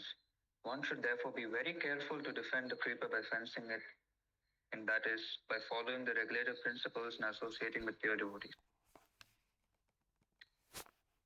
If one thinks that there are many... Okay, I think all of this is already... Okay, important point here is this, is if there's any doubt, one should consult the spiritual master, so consulting advanced devotee is very important. Okay, so I'll skip to the next one because I want to come to that point that we spoke about in the beginning. Okay, read this. Sometimes unwanted creepers, such as the creepers of desires for material enjoyment and liberation from the material world, grow along with the creeper of devotional service. The varieties of such unwanted creepers are unlimited. Okay, so now we start to understand what is happening when we chant with offense, when we commit offense. Okay, so sometimes the unwanted creepers, such as creeper of desires for material enjoyment. So we might perform devotional service, but somehow or other we get another creeper that is growing. Oh, I would like to enjoy like that. I would like to maybe travel and visit some country or something that has nothing to do with the Lord, or I'd like to, whatever it is, or I'd like to get liberation, just merge into the impersonal oneness without service to the Lord. If that desires goes in the heart of the devotee, that is a result of offense. So these things are all results of offense. So the varieties of such unwanted creepers are unlimited.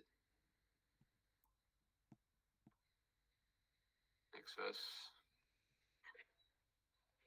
Some unnecessary creepers growing with the bhakti creeper are the creepers of behavior unacceptable for those trying to attain perfection. Diplomatic behavior, animal killing, mundane profiteering, mundane adoration, and mundane importance. All these are unwanted creepers. So if one, although he's chanting Hare Krishna, develops some of these things, that means it's due to offense. You see, it's not that necessarily this is the offense. It's that this is the result of a previous offense. And because of that, there will be more offense. Obviously, if I commit an offense, let's say, and I develop again a taste for killing animal, well, I'm going to kill animal, and that's a further offense. So just like the magnets example that bhakti brings about bhakti, similarly, offenses bring about more offenses. You see, you commit a small offense, it's going to give you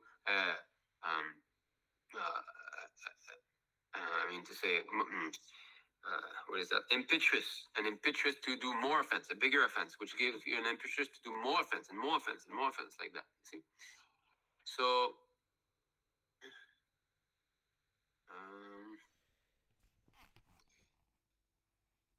so then Prabhupada here speaks of these different kinds of. This is a very important purport, 19159. So, Chaitanya Charitamrita, Madhya Lila, chapter 19159. It's a good purport. You can read about all these different things like diplomatic behavior, animal killing, mundane profiteering. Srila Prabhupada is speaking why we follow four regulative principles and so on.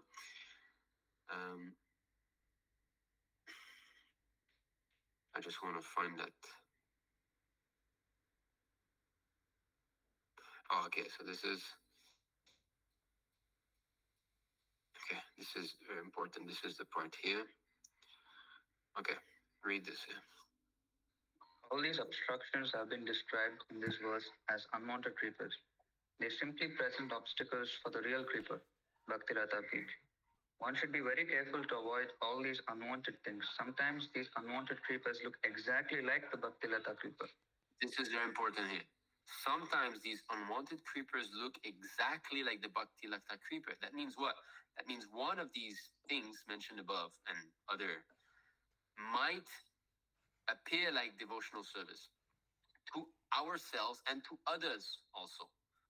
So let's say I'm doing some diplomatic behavior, but I think that I'm doing devotional service. And others also looking at me without proper training, being neophytes, they'll think he's doing devotional service. I might be promoting merging into Brahman. Actually, I might be an impersonalist, and I think it's devotional service, and others will also think so.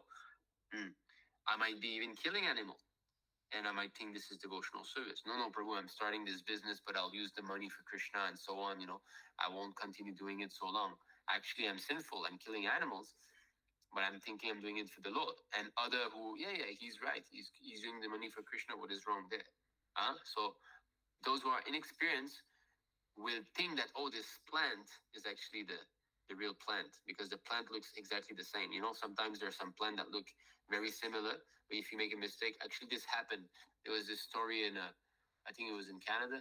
Some young man, he just wanted to leave society and live on his own, and he just left and he went in the wood and he started to build his own house and living on hunting and this and that, and it was very hard for him. And at one point, he I think he got sick or something, so he had his book of plants, and he said, okay, this is the medicine, and then he ate it, and then he started to feel very bad, and he was dying, and then he saw that there was a similar plant that was poisonous. It was almost the same thing, and he ate that, and he died. Actually, they made a movie on his life, anyway, and so he died because he mistook the plant for that. So similarly, if we mistake one of these unwanted behavior that grows in our heart to actually be devotional service, we might die. Our devotional service might be finished. So that's why it's so important. And how can we properly distinguish? I will be there here also. Continue reading from here. Yes. They appear to be of the same size and the same species when they are packed together with the Bhaktilata creeper. But in spite of this, the creepers are called Upashakha. A pure devotee can distinguish between the Bhaktilata creeper and a mundane creeper, and he is very alert to distinguish them and keep them separate. See, so the pure devotee can see when there is some unwanted creeper growing in his own heart, and he can see it in the heart of others also. Whereas a neophyte will not be able to recognize it in his own heart and in someone else's heart also. You see, so he's confused. He think I'm doing devotional service. You think, like when I started chanting and all, this new Mahabharat series that they released like in 2010 or something. So I thought, maybe less long than anyway. I thought making Chinese subtitles for that Mahabharat series was devotional service. Because I was in China that time. I thought, if I pay someone to do some subtitles and I'll let the Chinese people watch this, that'll be good. That was my mental speculation. What kind of nonsense? This Mahabharat series is not made by devotees. You can watch it 1,000 times. You won't develop. It's not the bona fide method. So I thought that was my mental speculation. Obviously, it was some unwanted creeper, but I could not distinguish that. right? Because I had not yet come in contact with Sunagopal Prabhu and Tattva Prabhu and all of them. When I came in contact with them, then they cut down all these unwanted creeper and this is the proper creeper. This is the one we have to water down. So okay, then I could know. But before that, I had no clue of what actually devotional service was really pure devotional service was. So there's this one sentence that I'm looking for. I don't know if we passed it. I think it's clear already, but I just want to. Okay, yeah, that's it. This is it. Okay, you can read this. If one does not distinguish between the Bhaktilata creeper and other creepers, the sprinkling of water is misused because the other creepers are nourished while the Bhaktilata creeper is curtailed. What does that mean? The sprinkling of water is misused. As we said, creepers grow with water, and if you don't water the main creeper, the other creepers will grow stronger. What is that? As we learn, Shravanam Kirtanam is the sprinkling of water. So what is the misuse? Here it is. If one chants the Hare Krishna mantra while committing offenses, these unwanted creepers will grow. One should not take advantage of. There you have it. This is one of the most important sentence in the purport of Prabhupada. If one chants the Hare Krishna Mahamantra while committing offenses, these unwanted creepers will grow. This is not that I can commit offense and don't worry, I won't get burned. No, these material desires will grow in your heart. Maybe this desire for liberation will come. This diplomatic behavior will come. This animal killing will come. All these things will develop, and you will be forced to act upon them. So that's why chanting with offense is so dangerous. And therefore, we always try to remind ourselves of the 10 offenses in the chanting of the Hare Krishna Mahamantra. Okay. Continue. One should not take advantage of chanting the Hare Krishna Mahamantra for some material profit, as mentioned in verse 159.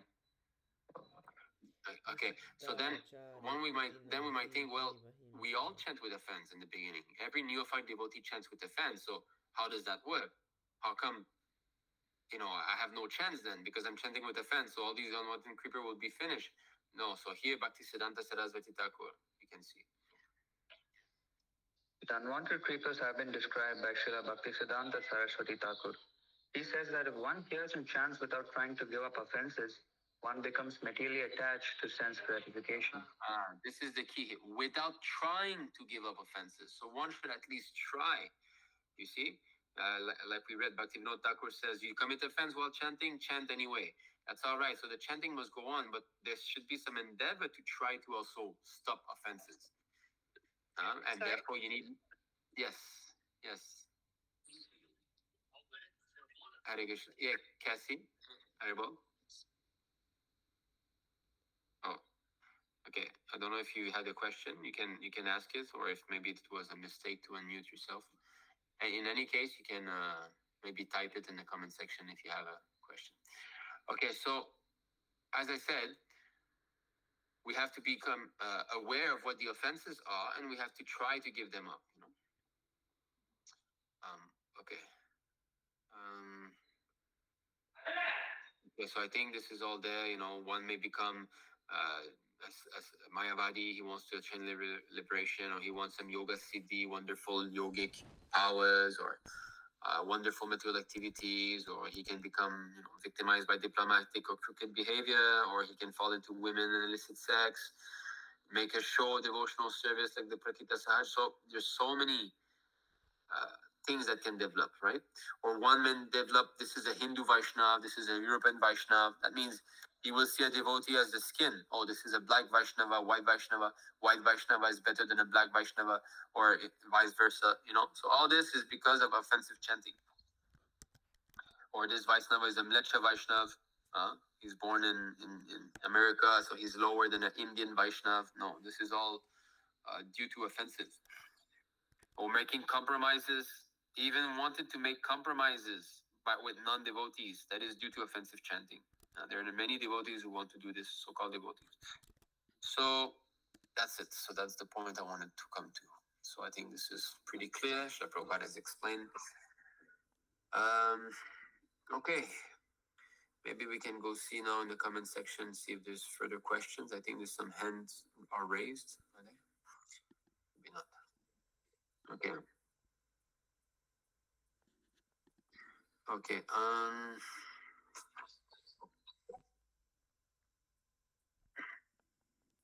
Okay. I'm just gonna go see if there's any question. Okay. There's Drona Charan who's asking Prabhuji, can say what are your views on the present educational system? Okay, in a nutshell, it's not a real educational system because it deals only with skills. That's not what education means. Education means developing good qualities, you know. From the material side, Chanaka Pandit said that one who's educated, that will be the result. What is that? He will see every mother, every woman as one's mother. Are people developing that kind of vision? No, they see every woman as their own means of enjoyment, right? I want to have sex with all these women. That's the consciousness that you develop when you go to school, is it not? You go to university and all the girls are there trying to attract and the boys are trying to exploit women's body. So are you developing the concept that all women are your mother? Not at all. Two, to think of others' possessions as garbage in the street. So what belongs to others should be seen as worthless.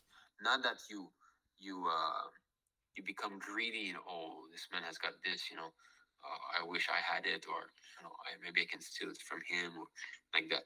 That's also. So do people develop this mentality? I don't think so. Three, to see others' sufferings as my own. To understand that I don't like to be pinched, therefore others also will not like to be pinched. This simple thing should be understood. And here I'm going to share, I've actually made a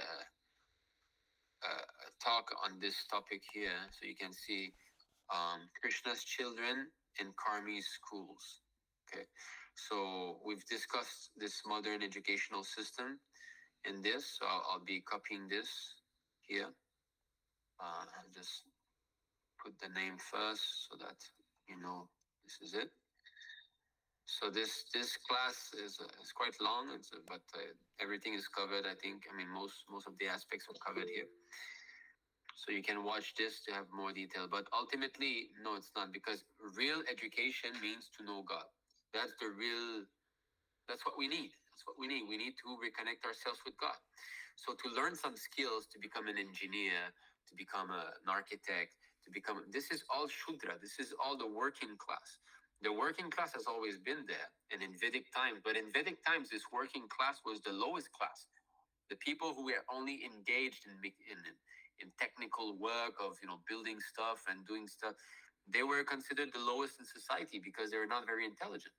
Now an engineer is like, oh, I'm an engineer, and people, oh, you're an engineer. It's seen as very great in society. In Vedic culture, engineer is nothing. You know, the engineer, of course, he's needed. It's not that he's nothing, but he's not going to be seen as someone very advanced in knowledge.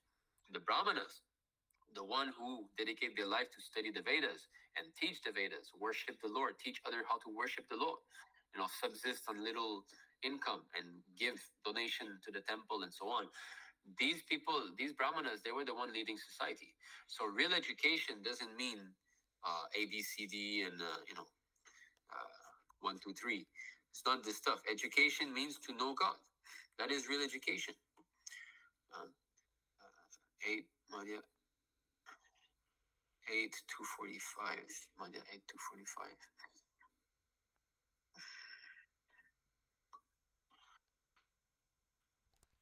Yeah, this verse. Who asked this question about education? Drona Prabhu, are you still there?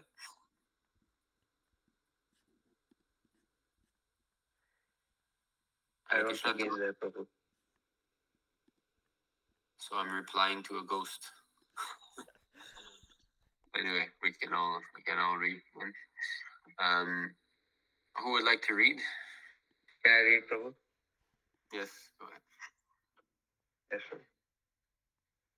Prabhu, are you sharing the screen? Oh, sorry. 34, 57. Okay.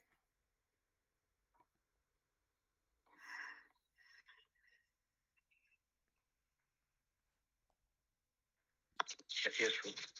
On one occasion, the Lord inquired, of all types of education, which is the most important?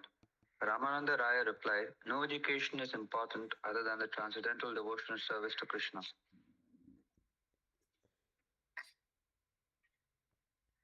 Sri Chaitanya Mahaprabhu then asked Ramananda Raya, out of all glorious activities, which is the most glorious? Ramananda Raya replied, that person who is reputed to be a devotee of Lord Krishna enjoys the utmost fame and glory.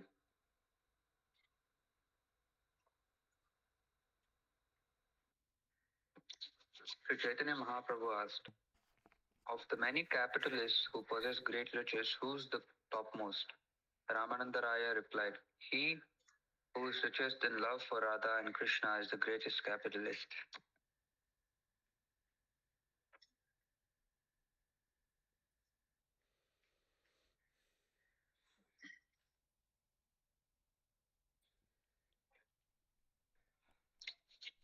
Out of all auspicious and beneficial activities, which is best for the living entity? Ramananda Raya replied, the only auspicious activity is association with the devotees of Krishna. So all these things might be hard to accept if one is in its beginning, but actually it's a fact. Because the more one gives up this materialistic conception of life that I'm this body, all activities that are related to take care of the body minimize in value in the eyes of the beholder.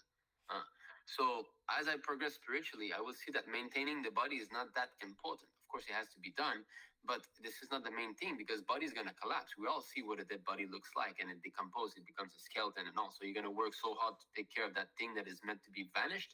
No, we have to take care of the soul. So when one advances spiritually, he starts to put very, very little value on all this so-called educational system and big PhD and so-called. What is the meaning of that? You got your PhD. Can you show that in the face of death and say you cannot take me because I've got this paper here?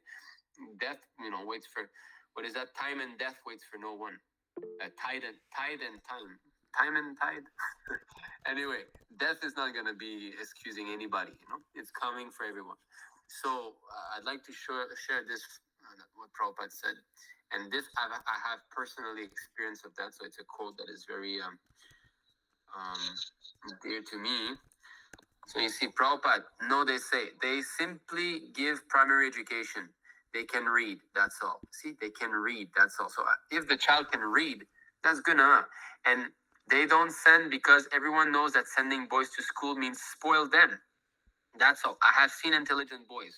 They go to school and he's spoiled. Yes, spoiled. He learns how to smoke, how to have sex, how to talk nonsense, how to use knife, how to fight. These things, at least the present moment, yes, simply slaughterhouse. This so-called school is called slaughterhouse. Yes, slaughter, and it's a fact. What Prabhupada has listed here, I learned all of that when I was 13 years old. I learned how to smoke. I learned how to associate with young girls. I heard how to talk nonsense. It's a fact. Even at one point, I was carrying a knife at school. I got my first fight when I was 13, 14 years old. All these things. And it's a fact, all because of high school. So you're telling me this is education? Learning all this stuff? I went through that, so I'm convinced that it's true. And it's a fact, so modern day education is not real education because it misses the real point. I gave in this example many times. About 10 years ago, when my nephew at that time was about 13 years old, and I was preaching to him a bit about God and Krishna like that, and he started to like it. And I told him, he asked me, why there's problems in the world, and I said, because we disobey the Lord. The Lord has given us everything, and he's given us ways to live our lives. So if problems arise, it's because we're not following his instructions. That's why there's problems. And he went back to his school and they had some sort of morality test or something. And they were asking the students why there's problems, why there's problems in the world. So my nephew was like, wow, I know. So he started to write, and he said, because people disobey God and this and that. And the rascal teacher gave him 0. A big red 0 in the paper. So you say this is education? You're asking young boys, what do you think is the cause? And here, not only the proper answer, but this is the free will of the child to just speak out, right? What he wants. You're asking, and he's telling you what he thinks. And you give him a huge 0. What does that mean? I'm envious of God. You don't talk about God in my classroom. And an atheist, I don't care for God. I'll put a big zero in your face because you speak of God. Demon. That's a demon. So you're telling me that you send some people to this kind of school, they're going to develop good character, right? A big zero in your face for speaking about God. Get away from my classroom. That's the kind of education that is going on. So I'm not sending my child to school. No way. There's no need. I pay for his, he's having half-hour English class, online class on his iPad, one-on-one with some nice lady from South Africa. And now my son is 5 years old. He can read. You give him a text, he can read. He's only 5 years old. And I've put him on this for 1 year by now. So half hour a day of English, Monday to Friday, he can read already. That's it. Why do you need to send someone to school for 15 years? What's the nonsense behind it? And except that, well, little mathematics, I'll teach him, some of the most useful stuff. I'm not going to teach him like algebra and all these crazy mathematical. Who doesn't have a phone now? You just type it and that's it. I'm finished. And little geography, maybe little history, not too much. I've forgotten most of the history and geography I've learned anyway. And still breathing, right? So it's not very important what we learned in the so-called school. And money, if he wants to get married and have a family and money, don't trust me. If he doesn't waste so much time at learning all this nonsense stuff, he's going to develop a way to find his own means of making money. There's no doubt about that. That's what I find with so many devotees who've homeschooled their children. They develop some interest. They do some project at home with the parents, and that becomes their business. Like there's a family who self-raised 5 children in Canada. They're devotees. Ramananda Rai Prabhu and his 5 sons. Now the eldest son is like 20. So they started to develop some affinity for woodwork. So they started to do so many stuff out of wood. And at one point, they started to make swords, wooden swords, And then he's like, he practiced his skills. Now he sells those swords $200-300 a sword, He's making money. He's only 20-year-old. He's got his own business already. He's got his website. He's selling wooden swords. That's it. So easy income. So even if you speak of, materially making money, the kids who are homeschooled by devotees are much more smarter than the kids because they don't want you to learn how to make money. The whole point of getting a job is to make money, right? So why don't they teach us from the very beginning how to make money at school? Because they don't want you. They just want you to be following orders because they need all those workers to fill all those restaurants and shops and this and that. You have to follow orders and take order, whatever. So making money is not very, very hard, and yeah, you can learn it at home also. So modern day education, if you want more information, you can go to that class, read that that I shared. It's not necessary. So okay, we'll continue. Okay, thank you for this lesson for beginners. My apologies, I have to leave early tonight. Oh, Ushana Mataji, so from Australia, she had to leave early. Anyway, the recording, I'll share the recordings of these links in our groups here. So what I've Prabhu saying, if someone doing Harinam Sankirtan, is that person chanting also? So he don't require chanting on beads? No, chanting on beads has to be there also because that's prescribed. You have to chant 16 rounds on the beads. That's the bare minimum. I like Saurav Prabhu saying, I like Jani Prabhu's smiling meditation, like that realized old saint Hare Krishna. Smiling meditation. Yeah, it's true that Jani Prabhu is always smiling. Okay, Varun, in Varun Prabhu, in India, this famous Narayan Seva. Yeah, Narayan, service to man is service to God. Yeah, so Prabhupada spoke, this is bogus. Krishna Vinod, Hare Krishna, need to drop out, so he left. Saurav Prabhu, I saw first time an image of Prabhupada Ji when I was 6 or 7 years old. Yeah, well, actually, it's when you start this. Of course, seeing a pure devotee is very also purifying, but when you start to hear from Prabhupada. Okay. Sami Prabhu is sharing, this is a very important instructions from Srila Bhaktivinoda Thakur. The devotees performing sadhana bhakti should always be attentive to the condition of their devotion. Perceiving the state yesterday and the improvement made today, if he perceives that after some days no progress has been made according to the stages given above, he must understand that some offense must have been committed. Having diagnosed that offense, he should give up that offense and correct the harm done by association of devotees. Continuously cultivating bhakti and praying to Krishna, He should be careful that the offense does not occur again.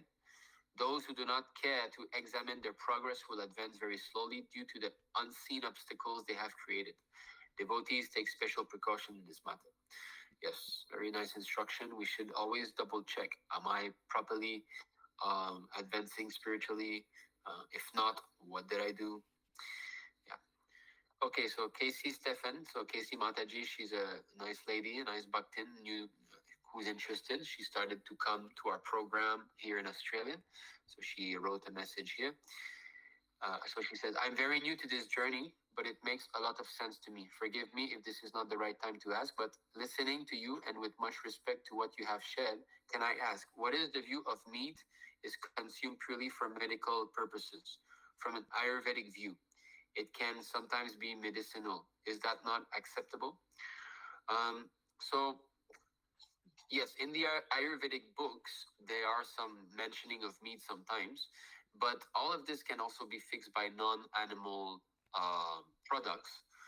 And ultimately, because we should always remember that the Lord is always there and he's actually the controller. So if one is very serious in not taking meat, even though somehow or other someone recommends him to eat meat for a serious disease that he has, well, if he's sincerely thinking, well, I'm trying to follow these four regulative principles now, so surely the Lord can give me a way that I can be cured without eating meat. And actually, that pastime was done by Prabhupada. Prabhupada, when he was a little boy, there was one Ayurvedic doctor who said now he has this disease, so he needs to take some chicken soup. And that was what the doctor was about to. And the doctor was about to give the soup to Prabhupada, and Prabhupada's father said, no, I don't want to do that. I'll find another way. And Prabhupada got better another way. So if one consults a true Ayurvedic doctor, the Ayurvedic doctor will always have an alternative. It's not that meat absolutely has to be there. And especially more when it comes to modern day medical so-called science, they all recommend meat. Most of modern day doctors, but that's not a fact. My son, when my son was in my wife's womb, my wife was vegetarian. My son has never eaten any meat, and he's strong, healthy, smart. He has got nice skin. He, hardly felt sick. So you don't need meat to be healthy. So there's always a way that we can avoid this. Of course, if it's a question of life and death, let's say,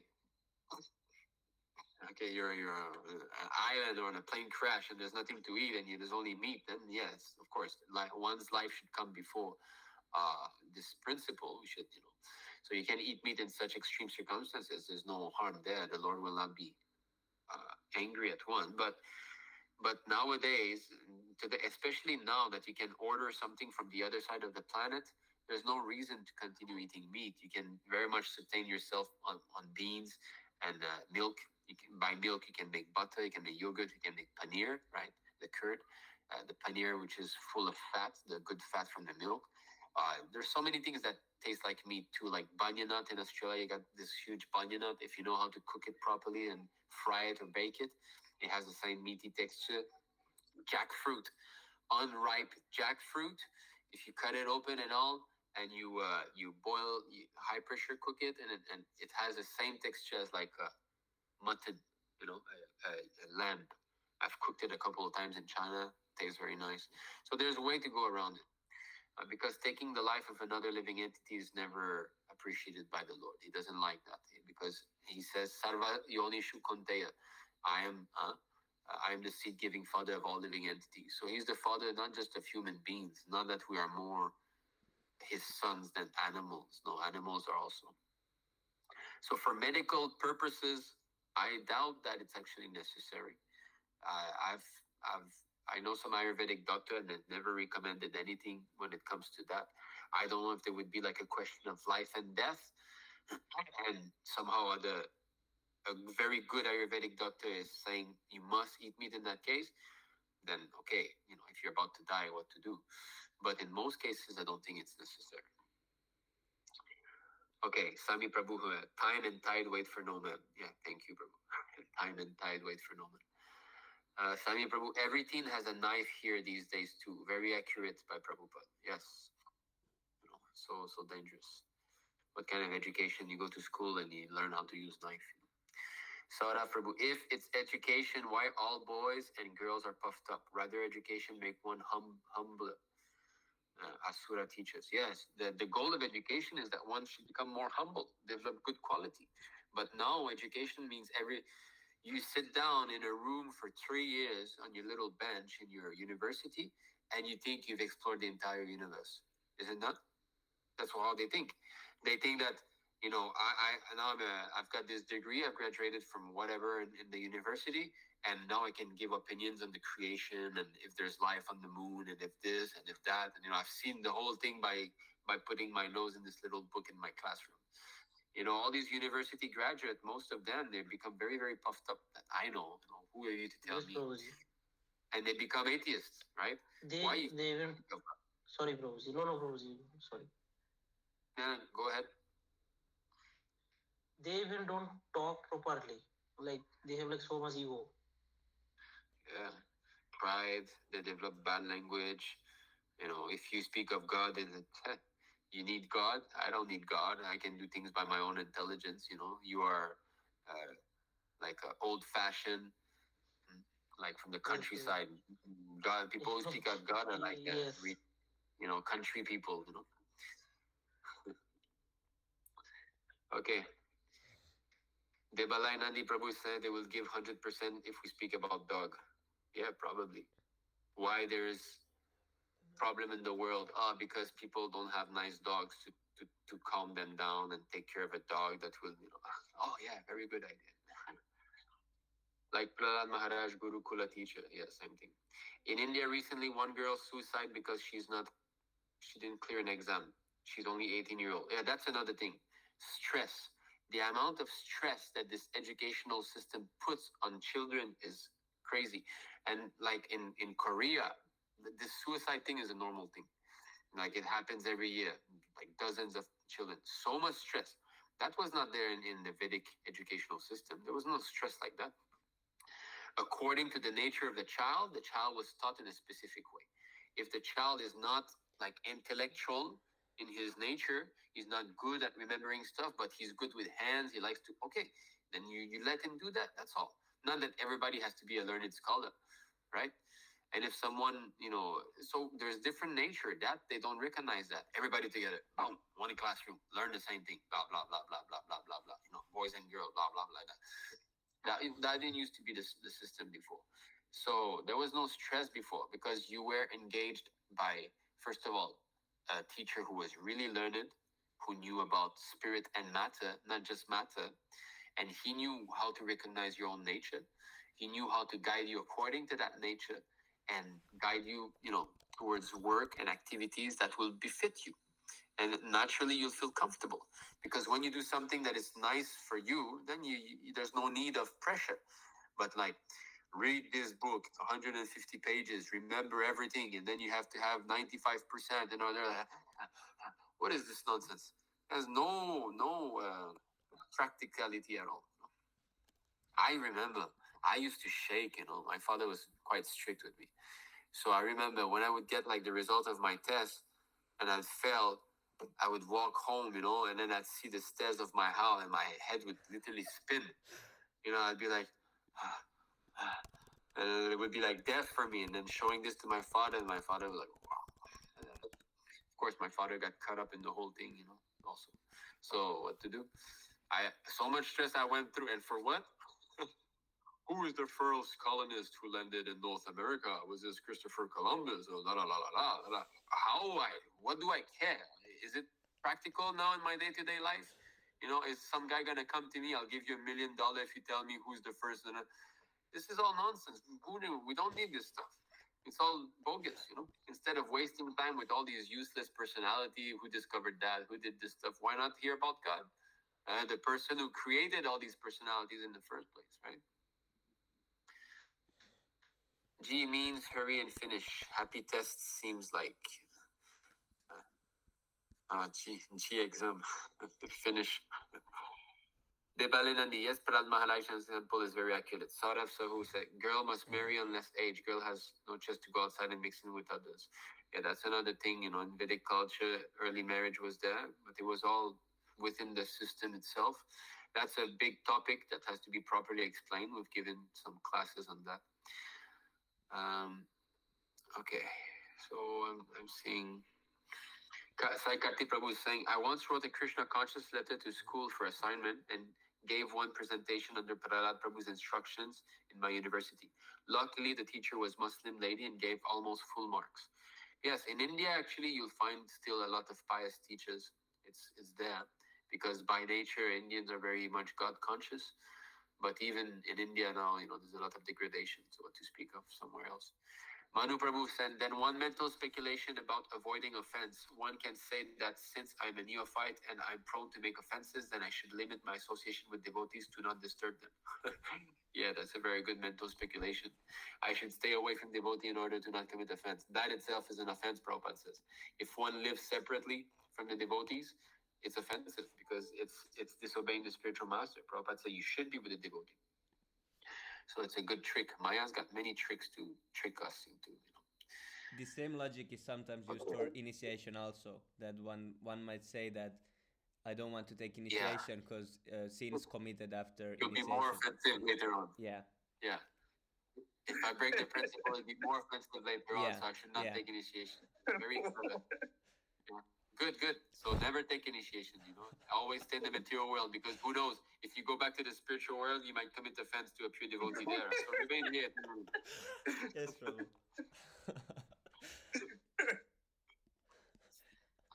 Okay. In 12, my chemistry teacher said, read 1,000 pages book of chemistry, and tomorrow I will ask one formula in exam. Yeah, very good education. Makes perfect sense. Like they taught Canada's atmosphere to us. What I do by knowing about Canada's atmosphere, or A plus B times, yeah. Anyway. Okay, so definitely modern day education So I is have not... one question. Yes, Debali Prabhu. Yes, so Prabhu, my question is that yesterday I heard one lecture from Tattva. So it was a very old video, and he was saying one word from Srimad Bhagavatam. Like he was not repeating the word, but he was giving the translation. That even if we are able to count all the atoms of the universe, still we'll never know who is behind this creation and how this universe took place. So do you know the word from Srimad Bhagavatam? Yeah. Let me see. Has someone put the reply? I think it's CC Madhya 21:11. Yeah. Okay, you can. Oh, it is also quoted in Bhagavatam 10:14:7. 10:14:7, right? Yes, Prabhu. So then you have your answer. 10:14:7. Yeah. In time, learned philosophers or scientists might be able to count. Okay, here it is. In time, learned philosophers or scientists might be able to count all the atoms of the earth, the particles of snow, or perhaps even the shining molecules radiating from the sun, the stars, and other luminaries. But among these learned men, who could possibly count the unlimited transcendental qualities possessed by you, the Supreme Personality of Godhead, who have descended onto the surface of the earth for the benefit of all living entities? Is that the one, Prabhu? Yes, so just maybe. Yes, thank you. Good.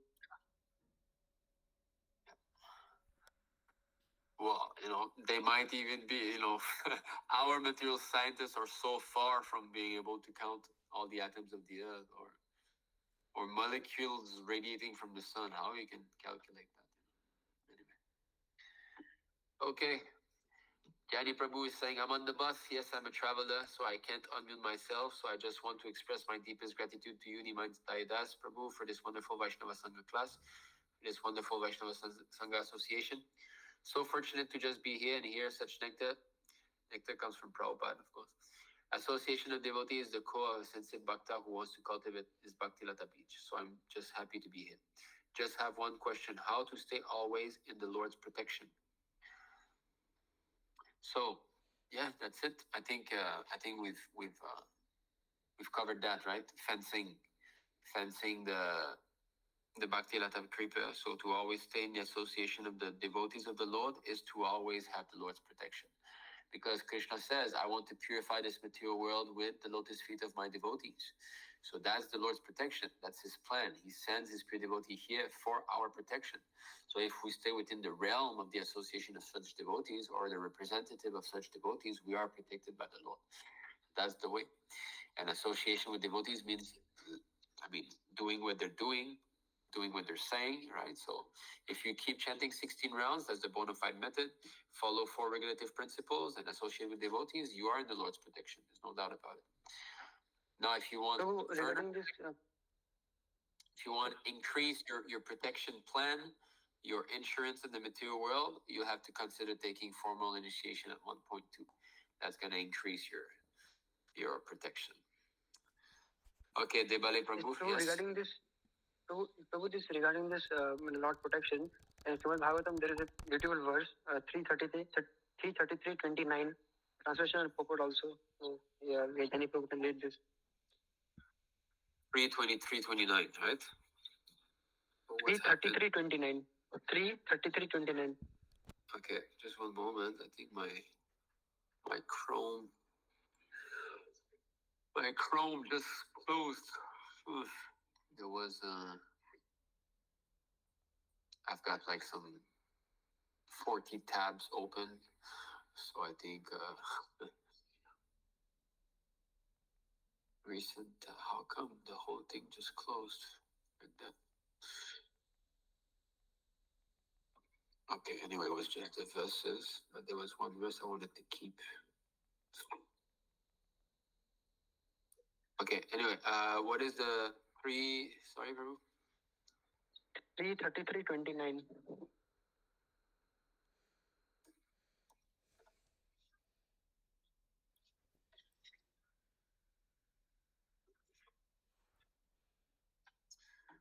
Okay, 3.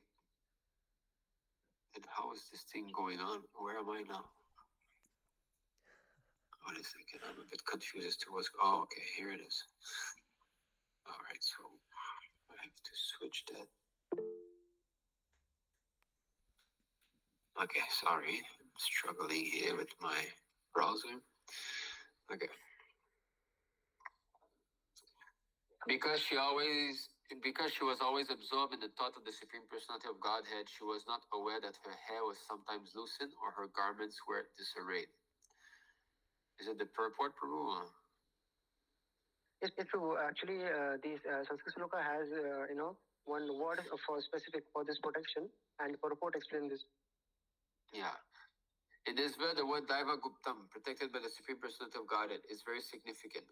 Once one surrenders into the service of the Supreme Lord, the Lord takes charge of the maintenance of the devotee's body, and there is no need of anxiety for its protection. It is said in the second chapter, second canto of Srimad Bhagavatam, that a fully surrendered soul has no anxiety about the maintenance of his body. The Supreme Lord takes care of the maintenance of innumerable species of bodies. Therefore, one who fully engages in his service will not go unprotected by the Supreme Lord. Devahuti was naturally unmindful of the protection of her body, which was being taken care of by the Supreme Person. Yes, so protection will come automatically if one is always engaged in service. But this, because she was always absorbed in the thought of the Supreme Personality of Godhead, that's an advanced stage. This is not for us yet, because this is smaranam. When the smaranam is constant, that is a high level of devotional service.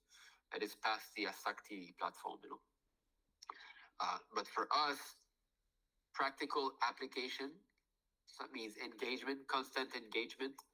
That assures one full protection. That's why it's so important to be with the devotees, to live in the temple, because there's always something to do. Clean the floor, do this, prepare the garden for the deity, cook prasadam, go hear Bhagavatam class, go out distribute. So there's always something to do, and this way you're really protected. But as long as we remain outside on our own, there is some danger that can be there. I know most of you are on your own, and I have to say that it is more dangerous, definitely, because Maya is very strong. Just like recently, actually, in the past 1 or 2 months, I'm myself experiencing some struggle in my devotional life, but still, I wake up early in the morning. I do Mangal Arti. Why I'm experiencing this trouble is because something happened in my life that was kind of a shock. So anyway, I'm not going to elaborate too much, but it did sort of suited my enthusiasm in preaching. And I think maybe you've seen, I don't know, but I'm less active online. It takes me like 1 or 2 weeks to reply messages and all. But still, even though my enthusiasm went down a bit, because I'm in the Association of Devotees, I don't miss Mangalarti. I still do it. And I did still do my DT worship in the morning, and I still give Bhagavatam class or hear Bhagavatam class in the morning. So you see, I'm protected. But if that hit would have taken place, maybe if I was alone, I don't know what would have happened. I might have been more, lesser than what I am now. And so the Devotee Association is definitely very protective, for that reason. Okay, I think we can wrap it up. So can I ask one question if it's okay with you? Yes. How can I say no? So actually, so basically, the thing is that, like, the recap is that whenever we are chanting or hearing, we should always be attentive to, reduce our offenses. For example, maybe if I'm wanting to use my phone, then I should stop. I shouldn't focus more on chanting. Or if I'm wanting to go on an other slide and check out Instagram while hearing class, I should stop that. So the willingness to reduce offenses is the key factor. And second thing is that also the main reasons for all of the Vaishnava aparad that takes place is association with non-devotees, because by associating with them, we'll get the mentality of fault finding and not speaking with the right language, criticizing and so on. So we should avoid these two things, right? The thing is, associating with them, you'll break the principles. That's the next step. It will come, and not you associating with the karmis means you're disobeying Prabhupada. That's the main thing here. So you see, because some people might associate with karmis, their family members or whatever, to some little extent, but because they have no choice. But if you just give up the association of devotee and you go to the karmis, that is disobeying Prabhupada. And this is the main thing here. That focus, that purport there, the main focus was to disobey the spirit. That's the greatest offense, you see. So if you give up the devotees, go with the non-devotees, you're offending Prabhupada. Because Prabhupada is trying to save you, and you're just saying bye-bye, I'm going away, so that's very offensive. And so yes, and then like that, one by one, step by step, you stop your chanting, you know, all this stuff. Yes, Prabhu. Thank you very much, Prabhu. I'm sorry for maybe asking many questions. No. Why should be sorry? It's benefiting everybody. Hare Krishna, Prabhu. Prabhu, I think Aditya Prabhu want to ask something, and Saurabh. Yeah. Prabhu, I'm seeing Aditya and Saurabh also has got their hand raised. So Aditya Prabhu, yes, Prabhu. Hare Krishna, Prabhu, please accept my humble obeisances, always in the Prabhupada. Thank you. So I was Thank you. actually, I was wondering if I can maybe speak to you after the session ends or something like that. Prabhu. It's a little confidential, actually. Okay. Yeah. Sure. Maybe for me, once. For me, it's 9:15 p.m. So I mean, it's not that. I'm so sorry. I'm so sorry. No, I'm saying my point is I cannot speak too long. If you want to speak and it takes. But yes, okay, you can. I'll call you after.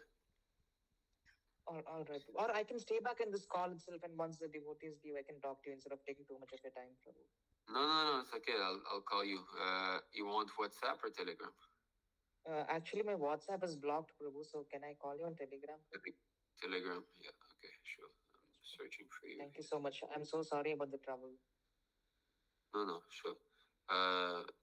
Okay. You call me on Telegram. What is your Aditya? Yeah. I have it. Okay. I see you here. All right. Yes. Okay, Prabhu. I'll call you. Saurabh, Prabhu, you still have your hand raised?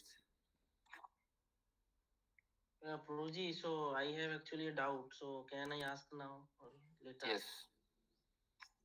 So Prabhuji, in last 6 months or like more than 6 months, like lot of things happened with me. Like I saw that like many friends of my so-called in university, they are like becoming my enemies and like they are leaving me.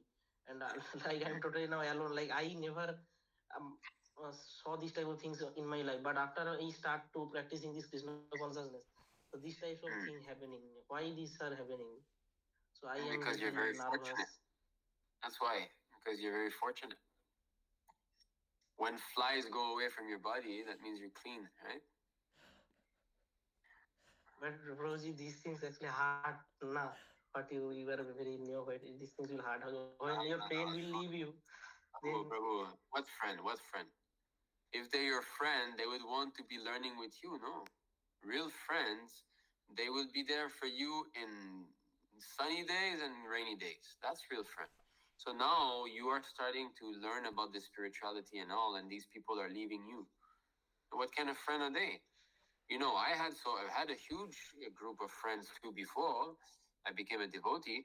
And then what happened? I got some experiences. I started to read Bhagavad Gita, and I was like, whoa, it changed my life completely. And I tried to speak to those so-called friends. And look, this was happened to me. You know, I remember I had a friend. I had like some experience, quite a intense experience that I got. And this has happened to me yesterday. And and that friend said, okay, you want to go to the restaurant? That's it. He doesn't care. You know, he did not care at all. Then I had another friend. I started to speak to him about Krishna consciousness, and he was like, "Yeah, okay, you know." And then he kept calling me. Oh, you want to go have a beer? I'm sorry, I don't drink anymore. Oh, okay. Hey, you want to go watch a movie? Sorry, I don't really feel it. Oh, okay. So they are your friends as long as you can help them improve their sense gratification. Is that friendship? As soon as you become a weight that is slowing their sense gratification, you become a non-friend. That's all. So I stopped smoking, I stopped drinking, I stopped all this stuff, and the people I frequented, they did all these things. Now Nitai is not smoking, not drinking, and they stopped calling me more and more, and slowly, I went away. So that's good, Prabhu. A real friend of yours is gonna stick with you, and you're gonna make him a devotee. That's gonna be your real friend, because he's gonna become convinced. He's gonna see that this person is changing. My friend is changing. He's becoming more and more happy. He's becoming more and more learned and all. Let me become like him. That's a real friend. But if the person is simply utilizing you for his sense gratification, that's not real friendship. This is why in this material world, all these different friendships of friend and family, relatives, and all this, it's all quoted with some selfishness, because as long as things go my way, then you are friend or you are brother or sister, no. But if the things go off, then I can cut up. I've seen so many, like in my own family, my father's family, brothers and sisters don't speak to one another. Why? Because somehow there's sense gratification, you know. So this material relationship, Prabhu, you should not care too much. Here are all your friends. Look, you got so many of them that are here. Is it not? So why do you say you're friends in school? We are your friends. We share the same desire to put God in the center of our life. So you should develop friendship with us. And anyway, after this school is finished, they're all gonna go get their life, get their job, get their marriage, and so on. You're not gonna hear about them anyway after that. So don't become discouraged, Prabhu. This is Krishna's blessings upon you. He's helping you to become disconnected with people who are not interested in him. Yeah? yes, right, Prabhuji. That is, I actually listened on class of Prabhupada where he's saying that if Krishna start to slightly favor someone, he takes everything, every material thing from him. So Yes. This is true. Happening. It's very dangerous.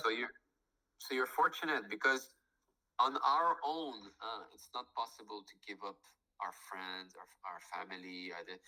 Of course, it's not that one should give up. If they are an impediment to spiritual advancement, then yes, one should become disassociated with them. But on our own strength, it's very hard, because we're very much attached, right? We've got some attachment to family and friends and so on. So Krishna will make the arrangements so that slowly we can be separated from them and distance ourselves, you know? See? Yes, Prabhuji. So it's a blessing what's going on. But yes, it does hurt. But this is what detachment from material life does. It hurts in the beginning. But after that, you realize that it's a blessing. Right? Yes, Prabhuji. So don't worry, just increase your association with the devotees. Okay. Yes, Prabhuji. Thank you. Okay, so we'll wrap up. 2 hours, 20 minutes. So thank you very much for joining today's session. Hare Krishna, Jai Shri Thank you so much, Prabhu. Prabhu. Hare Krishna, Prabhu. Swami Prabhu, where do you upload all these sessions? In the Hare Krishna League channel. Okay, please share that channel with me. if Yes, you can, Prabhu. and I'll share with our group here in Australia. Okay, yes, Thank you very much. Thank you so much. Prabhu. Thank you very